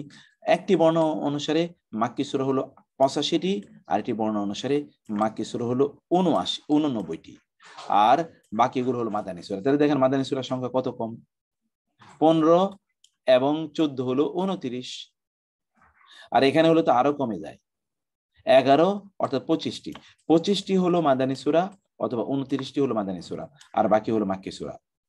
অথচ মদিনার রাসূল সাল্লাল্লাহু আলাইহি ওয়াসাল্লাম বেশি সময় ছিলেন, মক্কার রাসূল সাল্লাল্লাহু আলাইহি ওয়াসাল্লাম কম সময় ছিলেন। মক্কার সূরাগুলোর বিষয়বস্তু হলো, মক্কার সূরাগুলোর মধ্যে ঝংকার আছে, সাহিত্যের ঝংকার, কিন্তু মদিনার সূরাগুলো খুবই প্লেন, যেমন সূরা বাকারা, সূরা আল ইমরান, সূরাতুন নিসা, এগুলোর মধ্যে কিন্তু ঝংকার আপনি পাবেন না। কিন্তু আপনি 30তম পারা, 29তম পারা বা এই সকল সূরাগুলো দেখবেন শব্দের কি ঝংকার। ওয়ান নাজিআতি গারকা ওয়াল মুরসালাতি উরফা ইয়া আইয়ুহাল মুদাসসির ওয়াইলুল লিল মুতাফফিফিন। আপনি মানে ঝংকার দেখলে আপনি অস্থির হয়ে যাবেন। هل أتاك حديث الغاشية وجوه يومئذ خاشعة والنجم إذا هوى ما ضل صاحبكم وما غوى তো অথবা আপনি যদি দেখেন কফ ওয়াল কোরআনিল মাজিদ বাল আজিবু আন জাআহুম মুনযির, মানে আপনি ছন্দেই আপনি অস্থির হয়ে যাবেন, এরকম ছন্দ। শব্দ কি রক্ত টকবক করে মনে হচ্ছে যেন। কিন্তু মদিনায় সূরায় আপনি দেখবেন প্লেন, যালিকাল কিতাবু লা রাইবা ফীহি হুদাল লিল মুত্তাকিন আল্লাযীনা ইউমিনুনা বিল গায়বি। Simple statement. আল্লাহ তাআলা বললেন ওয়ালাকাদ আতাইনাকা সাবআম মিনাল মাসানি ওয়াল কুরআনাল আযীম। এই সূরাতুল হিজরের এই আয়াতটি কেবলমাত্র মদিনায় নাযিল হয়েছে। ওয়ালাকাদ, আর অবশ্যই, আতাইনা আমরা দিয়েছি, কা আপনাকে, সাবআন 7টি, মিন মধ্যকার, আল মাসানি, মাসানি তাসনিয়া থেকে এসে, দেখেন এই যে তাসনিয়া, সানি মানে হলো দুই, আর মাসানি মানে হচ্ছে যেটা দুইবার মানে বারবার দ্বিতীয়বার বলা হয়, বারবার মানে বারবার পঠিত 7টি আয়াত আপনাকে আমি প্রদান করেছি। ওয়াল কোরআন আল আযীম, এবং মহান কোরআন আপনাকে দান করেছি, কোরআন আযীম। তাহলে এই সাবআম মাসানি 7টি বারবার উচ্চারিত আয়াত, এই 7টি বারবার উচ্চারিত আয়াত এটা কোনটা বলেন তো, কেউ বলতে পারেন? ফাতিহা, সূরা ফাতিহা। মাশাআল্লাহ, বিউটিফুল। সূরা ফাতিহা, যেখানে 7বার যে সূরাটি, যে আয়াতটি 7টি আয়াত আমরা বারবার উচ্চারণ করি, অর্থাৎ এটা নামাজের মধ্যে তো প্রতিদিন কমপক্ষে 17 বার ফরজগুলোতে, আর এর বাইরে যদি হয় তাহলে এই ফরজের বাইরে সুন্নাহ নফল মিলিয়ে কি পরিমাণ আমরা উচ্চারণ করি। এই জন্য আল্লাহ তাআলা বললেন সূরা ফাতিহার কি বিশাল বড় মর্যাদা, চিন্তা করেন। আয়াতুন মাদানিয়াতুন ফি সূরাতি সাবা, ওই যে সাবার মানে আমরা বলি সেবা, সাবার রানী, সাবাতে ওই যে বিলকিস, এই সূরাটি মক্কা নাজিল হয়েছে, কিন্তু এখানে একটি আয়াত, যে আয়াতটি মদিনা নাজিল হয়েছে, সেটি কি? সেটি হলো ওয়ায়ারাল্লাযিনা উতুল ইলমা আল্লাযী উনজিলা ইলাইকা মির রাব্বিকাল হুয়াল হক ওয়া ইয়াহদি ইলা সিরাতিল আজিজিল হামিদ। আপনার নিজকে একটু মিলিয়ে নিতে হবে এখন। ওয়ায়ারা, এবং জানে, আল্লাযিনা যারা বা দেখে, দে নো, উতুল ইলমা যাদেরকে জ্ঞান প্রদান করা হয়েছে, জ্ঞানী লোকেরা, তারা জানে, বিশ্বাস করে, আল্লাযী যা উনজিলা নাজিল করা হয়েছে, ইলাইকা আপনার প্রতি, মির রাব্বিকা আপনার রবের পক্ষ থেকে, হুয়াল হক তা সত্য, ওই যে কোরআন সত্য। যারা জ্ঞানী তারা জানে কোরআন সত্য। ওয়ায়াদি, এবং হেদায়েত দেয় কোরআন, ইলা দিকে, সিরাতিন পথ, আল আজিজিল হামিদ মহাপ্রশংসিত মহাপরাক্রমশালী আল্লাহর পথে এই কিতাব মানুষকে হেদায়েত প্রদান করে। এটা লোকেরা জানে, হেদায়েত প্রদান করে। এটা যারা জ্ঞানী তারা কিন্তু এটা জানে, তাদের মধ্যে এই অনুভূতি তাদের মধ্যে আছে। এই আয়াতটি কেবলমাত্র আয়াতুল মাদানিয়াতু ফি সূরাতি যুখরুফ, সূরাতুল যুখরুফ চাকচিক্য, যুখরুফ মানে হলো চাকচিক্য, এটা খুবই চমৎকার একটা সূরা। এই সূরাতে একটি আয়াত কেবল মাদিনায় নাজিল হয়েছে, ফাস্তাখাফফা কওমাহু ফাআতাউহু ইন্নাহুম কানু কওমান ফাসিকিন। এটা খুবই মানে পৃথিবী জুড়ে স্বৈরাচার যারা পৃথিবী জুড়ে যারা জালেম শাসক, তাদের ঘটনাটা এরকম ঘটেছে। ফা অতএব ইস্তাখাফা, এই যে খাফিফুন মানে হলো হালকা, খাফিফুন এখান থেকে সূরা বাকারা আপনি পড়েছেন, যালিকা তাখফিফুম মির রাব্বিকুম, তাখফিফুন খাফিফ মানে হলো হালকা, এখান থেকে খিফাতুন মানে হলো হালকা। ফাস্তাখাফা সে খুব হালকা মনে করলো, খুবই সাধারণ মনে করলো, কওমাহু তার জাতিকে খুবই হালকা সাধারণ মনে করলো যে ওরা কি করবে, আমি ওদেরকে যদি সবাই মাইরা ফেলে ওরা আমার কিচ্ছু করতে পারবে না। মানে তার জাতিকে সে একেবারে তুচ্ছতাচ্ছিল্য মনে করলো, খুবই হালকা মনে করলো, স্বাভাবিক মনে করলো, সাধারণ মনে করলো। ফলে আতাউহু, আর তারাও তার আনুগত্য করলো। এই জাতি, পুরো জাতি অর্থাৎ পুরো ইজিপশিয়ানরা ফেরাউন ইজিপশিয়ানদের খুবই হালকা ভাবে নিল, আমি যাই করি ওদের আমার বিরোধিতা করার ক্ষমতা নাই। ফাআতাউহু, আর তারা তার আনুগত্য করলো। ইন্নাহুম নিশ্চয়ই তারা, কানু তারা ছিল, কওমান জাতি ফাসিকিন, ওরা আসলে নিজেরাই ফাসিক, পাপিষ্ট পাপাচারী।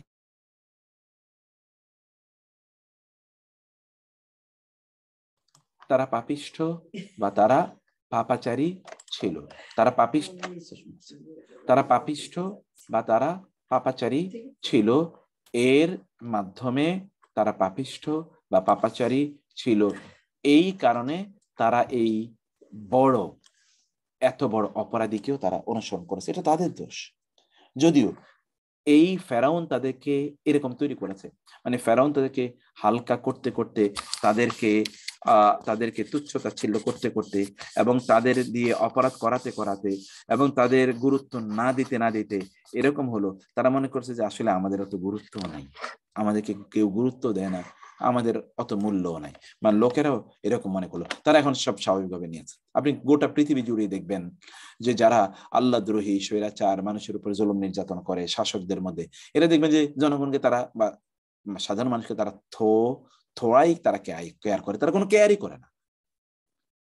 আর নাইলে পৃথিবী জুড়ে স্বৈরাচাররা তারা যুগের পর যুগ তারা কিভাবে তারা আপনি যদি মিশরের কথা বলেন, মিশরে অথবা যদি তুরস্কের কথা বলেন, কামালরা, অথবা পরবর্তীতে এখনো মিশরে যারা করছে, এদের অবস্থা আপনি দেখেন তো, তারা কি সাধারণ মানুষকে কোনো পাত্তা দেয়? সাধারণ মানুষ কি মনে করলো কি করলো না, কিছুই না। মুসলিম দেশগুলো জুড়েই এরকম আছে। মুসলিম দেশের বাইরেও আপনি যদি কোরিয়ার কথা বলেন, এই যে জম কি যেন আছে না কতগুলো, এগুলো তাদের অবস্থা দেখেন, পৃথিবী জুড়েই কিন্তু এরকম হয়েছে। অথবা ভ্লাদিমির পুতিন, তার অবস্থা দেখেন। আয়াতুন মাদানিয়াতুন ফি সূরাতিল জাসিয়া সূরার মধ্যে একটা মাদানী আয়াত আছে, অথচ পুরা সূরাটি কিন্তু মাক্কি। কুল বলুন লিল্লাযিনা, তাদের জন্য যারা আমানু ঈমান এনেছে, ইয়াগফিরু তারা যেন ক্ষমা করে দেয়, লিল্লাযিনা তাদের যারা লা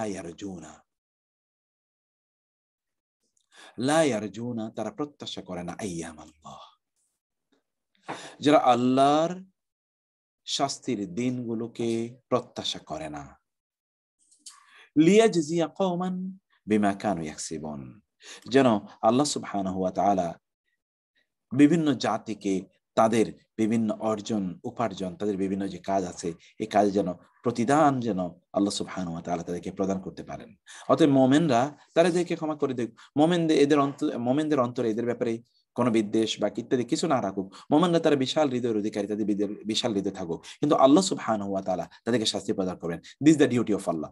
যেমন আপনি অনকবার ভাই তুমি এটা নিয়ে মাথা ঘামায় না, ওরে যা করার আমি করব, ওরে কি করতে এটা আমি করব, তুমি এটা নিয়ে মাথা ঘামায় না, এই তোমাকে এটা নিয়ে মাথা ঘামাতে হবে না, আমি দেখছি, I am looking into the issue. এটা আল্লাহ তাআলা বলেন, কুল লিল্লাযিনা আমানু ইয়াগফিরু লিল্লাযিনা লা ইয়ারজুনা আইয়াম আল্লাহ। আইয়াম আল্লাহ মানে হচ্ছে আল্লাহর দিনগুলো, days of Allah. Days of Allah মানে কি? আল্লাহর শাস্তি। Exclusively it will be for Allah. There will be none who will interfere. There will be none who will interfere. এমন কেউ নাই যিনি ইন্টারফেয়ার ইন্টারফেয়ার করবেন এমন কেউ নাই আল্লাহ সুবহানাহু ওয়া তাআলাকে ইন্টারফেয়ার করতে পারবে, আল্লাহ সুবহানাহু ওয়া তাআলার বিষয়গুলো নিয়ে কথা বলতে পারবে এমন কেউ নাই। সেটি আল্লাহ সুবহানাহু ওয়া তাআলা সেটি এখানে জানিয়ে দিলেন। আয়াতুন মাদানিয়াতুন ফি সূরাতির রুম, সূরাতুর রুমে একটি মাদানী আয়াত আছে। আয়াতটা কি? ফাসুবহানাল্লাহি হিনা তুমসুনা। এটা আপনারা অনুসরণ করবেন। সুবহানাল্লাহ, আল্লাহর জন্য সকল প্রশংসা। হিনা তুমসুন, যখন তোমাদের সন্ধ্যা হয়। ওয়াহিনা তুসবিহুন, এবং যখন তোমাদের সকাল হয়। সকাল এবং সন্ধ্যায় তোমরা কেবল আল্লাহ তাসবিহ করবে। আপনার কি দিনের বেলা শুরুতে এবং দিনের শেষে অর্থাৎ সন্ধ্যায় আপনি কি তাসবিহ তাহলিল গুলো করেন? যদি না করেন তাহলে আপনার হিসনুল মুসলিম বইটি আজকে কিনে নেন প্লিজ, অথবা কিনে নেওয়ার দরকার কি, এই বই সর্বত্র অ্যাভেলেবল। হিসনুল মুসলিম, এটা দেখে দেখে পড়বেন। হিসনুল মুসলিম, এটা বাংলা অ্যাভেলেবল। এটার বহু বহু বহু ইয়ে আছে আপনার, এটা কি বলে না, এই যে অ্যাপস আছে, অ্যাপস গুলো দেখে পড়ুন না। এটা বহু অ্যাপস আছে, অ্যাপস গুলো দেখে আপনারা একটু পড়ুন। এগুলো আপনারা পড়তে থাকবেন। এটা আল্লাহ সুবহানাহু ওয়া তাআলা বললেন। হাল ফিল কোরআনে আলফাজুন গায়রুল আরাবিয়্যা, কোরআনে কিন্তু অনারব শব্দ আছে কিনা? এবার নতুন আরো কত সুন্দর জিনিস চলে আসে। কোরআনে কি অনারব শব্দ আছে? কোরআন তো আরবি না, আছে বাজানা। আল্লাহ তাআলা বলেছেন মিনাল মাকতু বিহি, অর্থাৎ অকাট্য সত্য হলো আন্নাল কোরআন নাযালা বিলিসানিল আরব, আরবি ভাষায় কোরআন নাযিল হয়েছে। ওয়ান্নাহু কিতাবুন আরবিয়্যুন, এটা আরবি কিতাব। নাযিলা আলা উম্মাতিন আরাবিয়্যা, আরব জাতির উপর নাযিল হয়েছে। বিলিসানিন আরবিয়্যিন মুবিন, স্পষ্ট আরবি ভাষায়। ওয়াকাদ তাদাফারাতিন নুসুসুল কুরআনিয়াতিল কাসীরা, কোরআনের বহু বহু দলিল প্রমাণ এটি এই কথা বলছে। আনাল কোরআন আরবিয়ুন ফি নজমি ও ফি লফজিহি, কোরআন তার ছন্দে হোক অথবা কোরআন তার শব্দের ক্ষেত্রে হোক, সকল ক্ষেত্রে কোরআন কি আরবি। ফি উসলুবিহি, কোরআন স্টাইলও আরবি। ওয়াফি তারকিবিহি, কোরআন বাক্য গঠনও আরবি। ওয়াফি তারকিবিহি ও আন্নাহু, এবং নিশ্চয়ই তা, লাইসা নয়, ফিহি তার মধ্যে, মাজা ইউখালিফু ভিন্ন, তরিকাল আরব আরবদের পদ্ধতির ভিন্ন কোন পদ্ধতি কোরআনের মধ্যে নাই। ফিল মুফরাদাতি শব্দের ক্ষেত্রে, ওয়াল জুমালি বাক্যের ক্ষেত্রে, ওয়াল উসলুবি পদ্ধতির ক্ষেত্রে, মেথোডোলজির ক্ষেত্রে। ফামা হিয়া হাদিহিন নুসুস আল কুরআনিয়া আল কারীমা, তাহলে কোরআনের যেই নুসুস গুলো কোরআন বলছে যে কোরআন কেবলই আরবি ভাষায় আরবদের উসলুবে আরবদের পদ্ধতিতে নাজিল হয়েছে, সেই বক্তব্যগুলো কি কি? সেই কোরআন এরকম অনেকগুলো আয়াত আছে, আয়াতগুলো আমি একসময় আপনাদেরকে অন্য সময় বলেছিলাম। ওয়াহাদা, আর এটি হলো লিসানুন ভাষা, আরবিউন আরবি, মুবিন স্পষ্ট আরবি ভাষা। কোরআন স্পষ্ট আরবি ভাষা নাজিল হয়েছে। আল্লাহ বলেছেন নাজালা নাজিল হয়েছে, বিহি কোরআন নিয়ে, আর রুহুল আমিন, রুহুল আমিন জিবরিল, আলা উপরে, কালবিকা আপনার অন্তরের উপরে, লি যেন তাকুন আপনি হতে পারেন, লি যেন তাকুনা আপনি হতে পারেন, মিনাল মুনজিরিন সতর্ককারীদের অন্তর্ভুক্ত, বি লিসানিন আরবিয়িন মুবিন স্পষ্ট আরবি ভাষায়। লিসান মানে হলো ভাষা, language. In clear cut Arabic language the Quran was revealed upon you, upon your heart. ইন্না নিশ্চয়ই আমরা, আনজালনাহু আমরা তা নাজিল করেছি, কোরআনান কোরআন আরবি, আরবি কোরআন, লাআল্লাকুম যেন তোমরা, তাকিলুন বুঝতে পারো, যেন তোমরা বুঝতে পারো, যাতে তোমরা বুঝতে পারো। ওয়াকাযালিকা, আর এভাবেই, আনজালনাহু আমরা তাকে নাজিল করেছি, হুকমান একটা বিধান হিসেবে, আরবিয়ান আরবি বিধান, আরবি সংবিধান হিসেবে এটা নাজিল করেছি। ওয়াকাযালিকা, আর এভাবেই, আনজালনাহু আমরা তাকে নাজিল করেছি, কোরআনান আরবিয়ান আরবি কোরআন হিসেবে। কোরআনান আরবিয়ান আরবি কোরআন, গায়রা নয়, জি এওয়াজিন বক্রতাপূর্ণ, এওয়াজ মানে হলো বক্রতা, লা এওয়াজা ফিহা ওয়ালা আমতা কোরআনে আছে এওয়াজ, আর জি মানে হলো জু মালিক, এওয়াজ বক্রতার মালিক নয়, এই কোরআন বক্রতাপূর্ণ নয়। লাআল্লাহুম ইয়াত্তাকুন যেন তারা তাকওয়া অবলম্বন করতে পারে। কিতাবুন এটি কিতাব, ফুসসিলাত তফসিল করেছে, আমরা কিন্তু জানি যে এর মধ্যে কিন্তু তফসিল ঘোষণা করা হয় কিসের মধ্যে, এটি আপনারা জানেন যে নির্বাচনের আগে তফসিল ঘোষণা করে, তফসিল, এই তফসিল ফুসসিলাত তফসিল বিস্তারিত দেওয়া হয়েছে, আয়াতুহু তার আয়াতগুলোকে বিস্তারিত ব্যাখ্যা করে দেওয়া হয়েছে।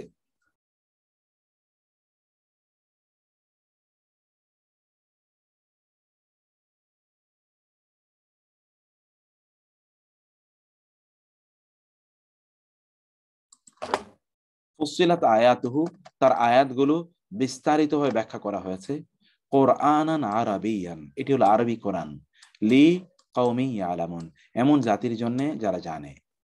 ওয়া কাযালিকা, আর এভাবেই, আওহাইনা, আমরা ওহী করেছি, ইলাইকা, আপনার কাছে, কোরআনান আরাবিয়ান, আরবি কোরআন। ইন্না, নিশ্চয় আমরা, জাআলনাহু, তাকে বানিয়েছি, কোরআনান আরাবিয়ান, আরবি কোরআন, লাআল্লাকুম তাকিলুন, যেন তোমরা বুঝতে পারো। ওয়া হাদা, আর এটি, কিতাবুন, কিতাব, মুসাদ্দিকুন, সত্যায়নকারী, লিসানান আরাবিয়া, আরবি ভাষা নাজিলকৃত। তাহলে সবগুলোই তো আরবি ভাষার কথা বলছে। তার মানে কি, তাহলে কি কোরআনে কোনো অনারব শব্দ আছে কিনা? ইয়েস, কিছু আছে, সেটা আমরা একটু পরে আলোচনা করছি।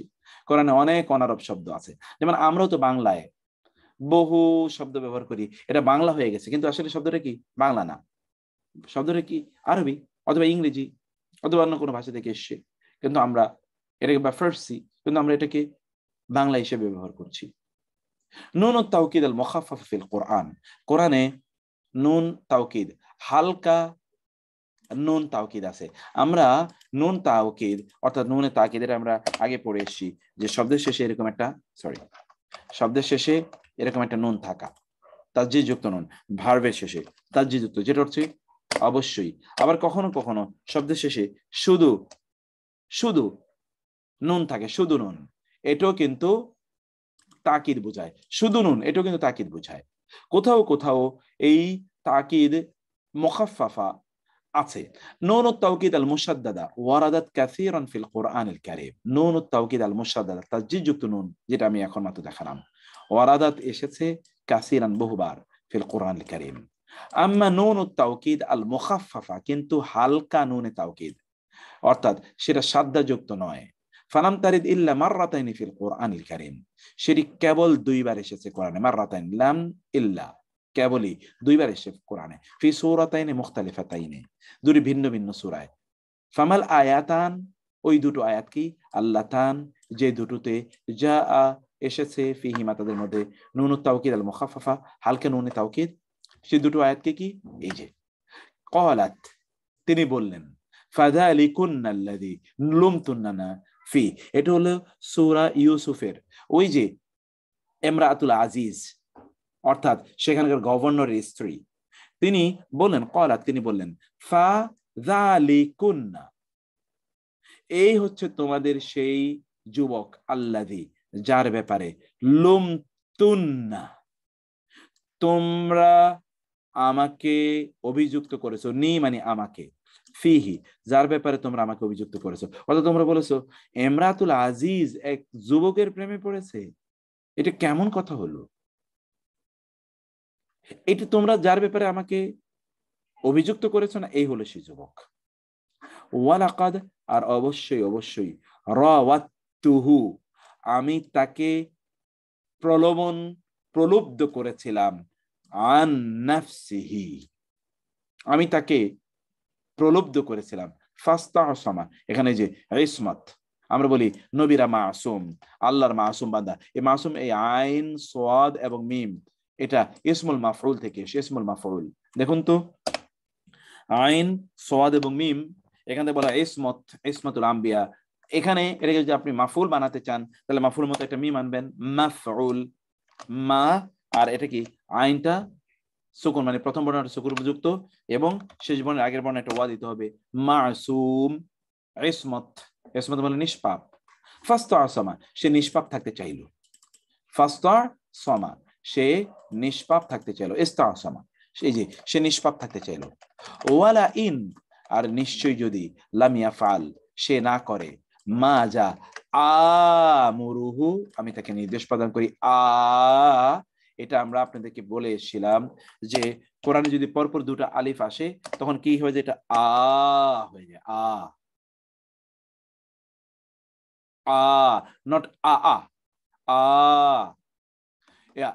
আমুরুহু, এটা কি ছিল তাহলে, আমুরুহু, আমুরুহু, কারণ কি থেকে এসে, আ থেকে, আমারা ইয়ামুরু, সেখান থেকে আমুরু, আমুরু, না আমুরু, না আমুরু, আমি নির্দেশ করি, আমরা নির্দেশ করি, তাহলে আমুরুটা কি হয়ে গেল, আমুরু, আমুরুহু, আমি তাকে যা নির্দেশ প্রদান করি, এই নির্দেশ অনুসারে সে যদি না চলে, লা ইউস জানান্না, লা অবশ্যই, ইউস জানান্না প্যাসিভ ভার্ব, সিজনুন যেটাকে আমরা বলি prison, prison, season, prison, season মানে হলো প্রিজন অর্থাৎ কারাগার, অবশ্যই তার যে যুক্ত নুন, অবশ্যই কারাগারে তাকে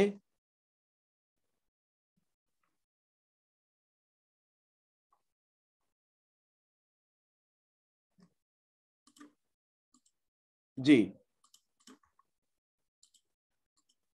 যে আল্লাহ সুবহানাহু ওয়া তাআলা বললেন যে তিনি বললেন যে লায়ুস জানান্না, অবশ্যই ওই নারী বলছেন সে অবশ্যই কারাগারে নিক্ষিপ্ত হবে, ওয়ালা ইয়াকুনা,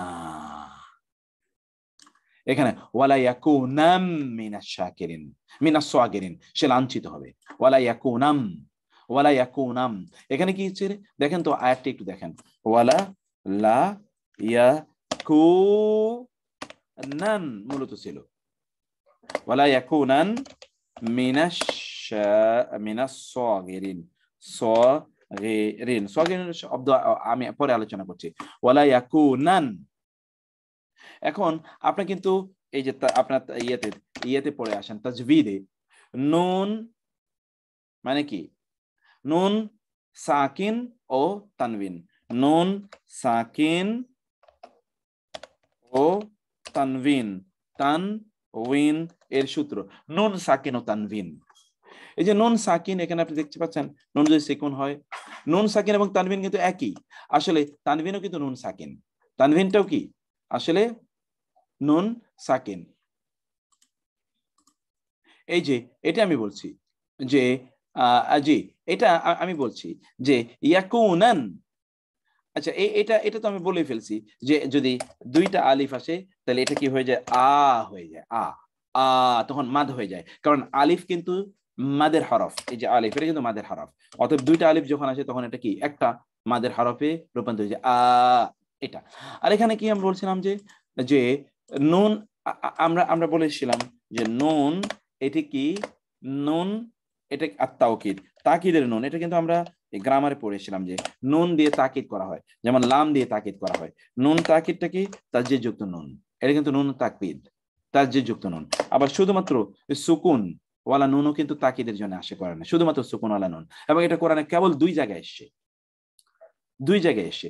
এখন দেখেন কি এখানে হচ্ছে কি লাকু নান ওয়ালা লাকু নাম মিনাশ শাকিন, এখানে দেখেন লাকু নান নান, এখানে দেখেন তো কারণ নুন কিন্তু মিমের মধ্যে সাকে ইয়া হয়ে যায়, ইদগাম হয়ে যায়, আর এখানে হচ্ছে এই যে এখানে কিন্তু সুকুন ওয়ালা নুন, আবার এখানে মিমের নিচে কি কাসরা। এখন আপনি এটাকে কিভাবে পড়বেন বলেন তো, ওয়ালা ওয়ালা ওয়ালা ওয়ালা ইয়াকু নাম, ইয়াকু নাম, এই নুন কিন্তু আপনি উচ্চারণ করতে পারছেন না, কিন্তু নুন তো আছে এখানে আসলে,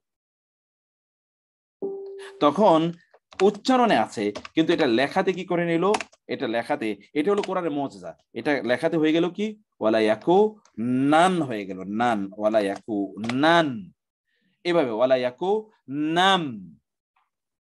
এই যে নুন এখানে যে দুইটা নুন, এই দুইটা নুনের আমরা কি করলাম, আমরা দেখলাম যে দুইটা নুন, একটা হলো সুকুনওয়ালা নুন আর একটা হলো ফাতহাওয়ালা নুন, ওই ফাতহাওয়ালা নুনটার মধ্যে একটা ফাতহা হলো, আর এই যে সুকুনওয়ালা নুন, এই সুকুনওয়ালা নুনকে ড্রপ করে এখানে কি দিল নুন সাকিন এবং তানবিন, কারণ আমরা জানি তানবিন আসলে কি একটা নুন, তানবিন, তানবিন মানে কি নুনাইন, ডাবল নুন উচ্চারণ করা। যখন আপনি বলেন আন, আন আসলে কি, যেমন আপনি বলেন ফাইলান, যখন আপনি বলেন ফাইলান, ফাইলান এরকম বলেন না, তো ফাইলান মানে কি, এখানে দুইটা জবর, আর এটাকে আপনি ফাইলান এভাবে বলতে পারেন, আবার বলতে পারেন ফাইলান, আসলে ফাইলান এরকম। তাহলে নুন সাকিন অথবা তানবিন জিনিসটা আসলে একই, তো সেই জন্য এই আয়াতটাকে কিভাবে কোরআনে লেখছে, এটা হলো লেখ্যরূপ, লাকুনাম মিনাস সাগিরিন, লাকুনাম মিনাস সাগির। যেমন আরেকটা আয়াতে আপনি দেখেন লা নাসফাআম, লা নাসফাআম, এটা কিন্তু লা নাসফাআম, এটা কিন্তু লা নাসফাআন, মূলত লা নাসফাআন, এটা আইনের উপর জবর এবং এখানে সুকুন, লা নাসফাআন, অবশ্যই আমরা তাদের মানে মাথার অগ্রভাগের চুল ধরে তাদেরকে আমরা টেনে নিয়ে যাবো। লানাসফাআম বিন নাসিয়া নাসিয়াতিন কাযিবাতিন খাতিয়া। এখানে দেখেন তো লানাসফাআনটা কি হয়ে গেছে, কারণ লানাসফাআম, কারণ এটা ইদগাম হবে লানাসফাআম বি বায়ের সাথে বিন নাসিয়া লানাসফাআম বিন নাসিয়া। এই লানাসফাআম এটা কিন্তু ভার্ব, তো ভার্বের সাথে তো তাজ ইয়া হয় না, বাজে এসে তো তানবিন হয় না, ভার্ব তো তানবিন তো গ্রহণ করে ইসিম। এখানে আসলে কি ছিল লানাসফাআন, ফাআন হয়ে এখানে কি ওই যে মিমের সাথে ইদগাম বা গুণনা হয়েছে, মানে এটা কি হচ্ছে পরিবর্তন হয়ে গেছে। তানবিন নুন সাকিন লিখে থাকে, জি তানবিন নুন সাকিন, জি নুন সাকিন, এটা আমি বলছিলাম যে। তো এখানেও কি হয়েছে লানাসফা, এই দুটো জায়গায় লানাসফাআম লা ইয়াকুনাম মিনাস সাগিরিন। সাগির শব্দের অর্থ হচ্ছে সগীর। দেখেন তো সগীর মানে কি হলো ছোট, সগীর আমরা বলি সগীরা গুনাহ, কবিরা গুনাহ, যাকে ছোট করা হয় অন্যের দৃষ্টিতে, মানে লাঞ্ছিত অপমানিত, অন্যের চোখে তাকে ছোট করা হলো, এটাকে বলা হয় সাগিরিন। এই যে সগীর থেকে এসেছে সগীর। এখানে সগীর মধ্যে ইয়া, এখানে যে ছোট, আর যাকে অন্যরা ছোট বানালো, ন্যাচারালি ছোট। আমরা আগে আপনাদেরকে বলে এসেছিলাম যে এই জাতীয় শব্দগুলো এগুলো ন্যাচারাল, যেমন রহিম, এটা হলো আল্লাহ সুবহানাহু ওয়া তাআলার ন্যাচারাল গুণ, মানে এটা আরোপিত না, যেমন আপনি অর্জন করেছেন, এটা হচ্ছে আল্লাহ সুবহানাহু ওয়া তাআলা, এগুলো বলা হয় সিফাত, এগুলো আল্লাহ সিফাতের নাম। যেমন আলিম, যেমন কদির, এটা আপনি অর্জন করবেন না, যেই গুণটা অর্জন করা হয় এই গুণ এভাবে কখনো লেখা হয় না। যেমন কোন মানুষের নাম হয় আলেম, কি মানুষ কি হয় আলেম, মানুষ কিন্তু আলিম হতে পারে না, কারণ আলিম হলো সে সৃষ্টিগতভাবে জন্মগতভাবে এটা কোনো মানুষ হতে পারে না, এটা কোনো মানুষের জন্য প্রযোজ্য নয়। এই ফরম্যাটটার কোন নাউন মানুষের জন্য প্রযোজ্য নয়, কারণ এটা তার ন্যাচারাল গুণ, ন্যাচারাল সৃষ্টিগত। তো আল্লাহ সুবহানাহু ওয়া তাআলার এগুলো, আল্লাহ তার সৃষ্টিগত না, আল্লাহ সুবহানাহু ওয়া তাআলা এগুলো হচ্ছে কি তার ইনহেরেন্ট, এটা ইনহেরেন্ট, অর্জিত গুণ না। এটা হচ্ছে আল্লাহ সুবহানাহু ওয়া তাআলার জন্য, আল্লাহ সুবহানাহু ওয়া তাআলা স্বকীয়, তার নিজস্ব, এটা অর্জিত না বা বাইরে থেকে তার উপর আরোপ করা হচ্ছে, এটা কেন নয়। আল্লাহ সুবহানাহু ওয়া তাআলার এটা পার্ট অফ আল্লাহ সুবহানাহু ওয়া তাআলা, এটা আল্লাহ সুবহানাহু ওয়া তাআলার তার পার্সোনালিটির, তার যে জাত, তার যে স্বকীয়তা, তার যে ব্যক্তিত্ব, এটা ব্যক্তিত্বের অংশ, এটা তার থেকে আলাদা একেবারে না। এই জন্য আমরা তাওহীদ আল আসমা ওয়াস সিফাত বলি। আমরা বলি আল্লাহ সুবহানাহু ওয়া তাআলা তাওহীদের একটা অংশ হলো যে তার গুণবাচক নামগুলোর প্রতি আমাদের বিশ্বাস স্থাপন করতে হবে, যেগুলো আল্লাহ সুবহানাহু ওয়া তাআলা ইনহেরেন্ট পার্ট, এগুলো অর্জিত না। এবং এই জায়গায় এসে অনেকে ভুল করে তারা মুশরিক হয়ে যায় অথবা তারা কাফের হয়ে যায়। তো সগীর না, এটা হলো সোয়াগের মানে যেটা আপনি অর্জন করেছেন আপনার অপকর্মের কারণে। এই সগীর যেমন ছোট থাকে, ছোট তো আর আপনি এখন বয়সে ছোট, অথবা আপনি কি এমনি অন্যদের চেয়ে দেখতে ছোট, এটা তো আপনার অর্জন না। আপনার অর্জন হলো সোয়াগের, ইসমুল ফাইল আপনার অর্জন। সগীর কিন্তু ফাইল না, সেগুলো ইসমুল সিফাত, এটা হলো কি ইসমুল ফাইল সগীর। ওয়ালা ইয়াকুনাম মিনাস সাগিরিন। দেখেন এই যে কোরআনের, এখন আমরা বালাগা ফাসাহায়, আমি এখন যেহেতু অন্য স্টাইলে অন্য ইয়েগুলো পড়ছি, আমরা উলুমুল কোরআন পড়ছি, জন্য আমরা শব্দগুলো ধরে এত বিস্তারিত আলোচনা করছি না। এটা হলো কোরআনের মুজিজা। এইরকম গোটা আরবি ভাষায় আপনি এরকম তাসজিদ, মানে যেই নুন তাওকিদ, এটাকে এই স্টাইলে ব্যবহার করে আরবরা ভেবাচাকে খেয়ে গেছে, কিরে এরকম তো জীবনে কোনোদিন দেখি নাই, এইভাবে এটা উচ্চারিত হতে পারে, এভাবে এটা হতে পারে, এভাবে। এটা কোরআনের মুজিজা যে আল্লাহ রাসূল সাল্লাল্লাহু আলাইহি ওয়াসাল্লাম বলে গিয়েছেন এভাবে 1500 বছর আগে, এখনো কিন্তু এইভাবেই হয়। পড়ছেন আপনি কিন্তু লানাসফাআম, আপনি কিন্তু লানাসফাআম এভাবে পড়ছেন, কিন্তু আপনি লিখছেন কিভাবে দেখেন, লেখ্যরূপ একটা, এটা আমি অবশ্যই ইয়েতে তাজবিদের মধ্যে আমি এই জিনিসগুলো দেখাই। লানাসফাআম দেখেন আপনি কিন্তু এরকম পড়ছেন, লানাসফাআম বিন নাসিয়া, লানাসফাআম বিন নাসিয়া। এই আমরা অবশ্যই তাকে টেনে নিয়ে আসবো, আমরা টেনে নিয়ে আসবো লানাসফাআম। এই যে লানাসফাআন, এই নুন মানে হলো অবশ্যই, এই নুন মানে কি অবশ্যই। এখানে যেরকম আমরা দেখালাম যে লায়াকুনাম মিনাস সাগিরিন, এটাও কি ছিল মূলত লায়াকুনাম ছিল, লায়াকুনান, এই যে তাসজিদ যুক্ত, মানে এটা এই যে এই যে নুন খাফিফা, এই নুন খাফিফা হলো তাওকিদ, নুন তাওকিদ। এখানেও নুন সাকিনা, নুন খাফিফা হলো নুন তাওকিদ। অলসো এই যে এখানে আমরা বললাম এই যে নুন সাকিলা, এটা তাওকিদের জন্য, আবার নুন খাফিফাটাও তাওকিদের জন্য। দুই জায়গায় কেবলমাত্র নুন খাফিফা এসে। এখন কেন দুই জায়গায় নুন খাফিফা এসে সেটা আমি আজকে আলোচনা করব না, সেটা অন্যদিন করবো। যেমন এখানে দেখেন সূরাতুল আলাকে কাল্লা, সাবধান, লা ইন, অবশ্যই যদি, লাম ইয়ানতাহি, সে বিরত না থাকে, লা অবশ্যই, নাসফাম, আমরা টেনে নিয়ে আসবো তাকে, বিন্নাসিয়া, তার অগ্রজ সম্মুখ ভাগের যে চুল আছে এটা ধরে তাকে আমরা টেনে নিয়ে আসবো। নাসিয়া এটা অর্থ কি? যেটাকে বলা হয় প্রিফ্রন্টাল এরিয়া। নাসিয়া আমি আপনাদেরকে দেখাই, নাসিয়াতিন কাযিবাতিন খাতিয়া। এই যে প্রিফ্রন্টাল এরিয়া, এই প্রিফ্রন্টাল এরিয়ায় যে চুলগুলো আছে এটাকে আল্লাহ সুবহানাহু ওয়া তাআলা নাসিয়া বলেছেন। এই যে নাসিয়া আমি একটু আপনাদেরকে দেখাচ্ছি।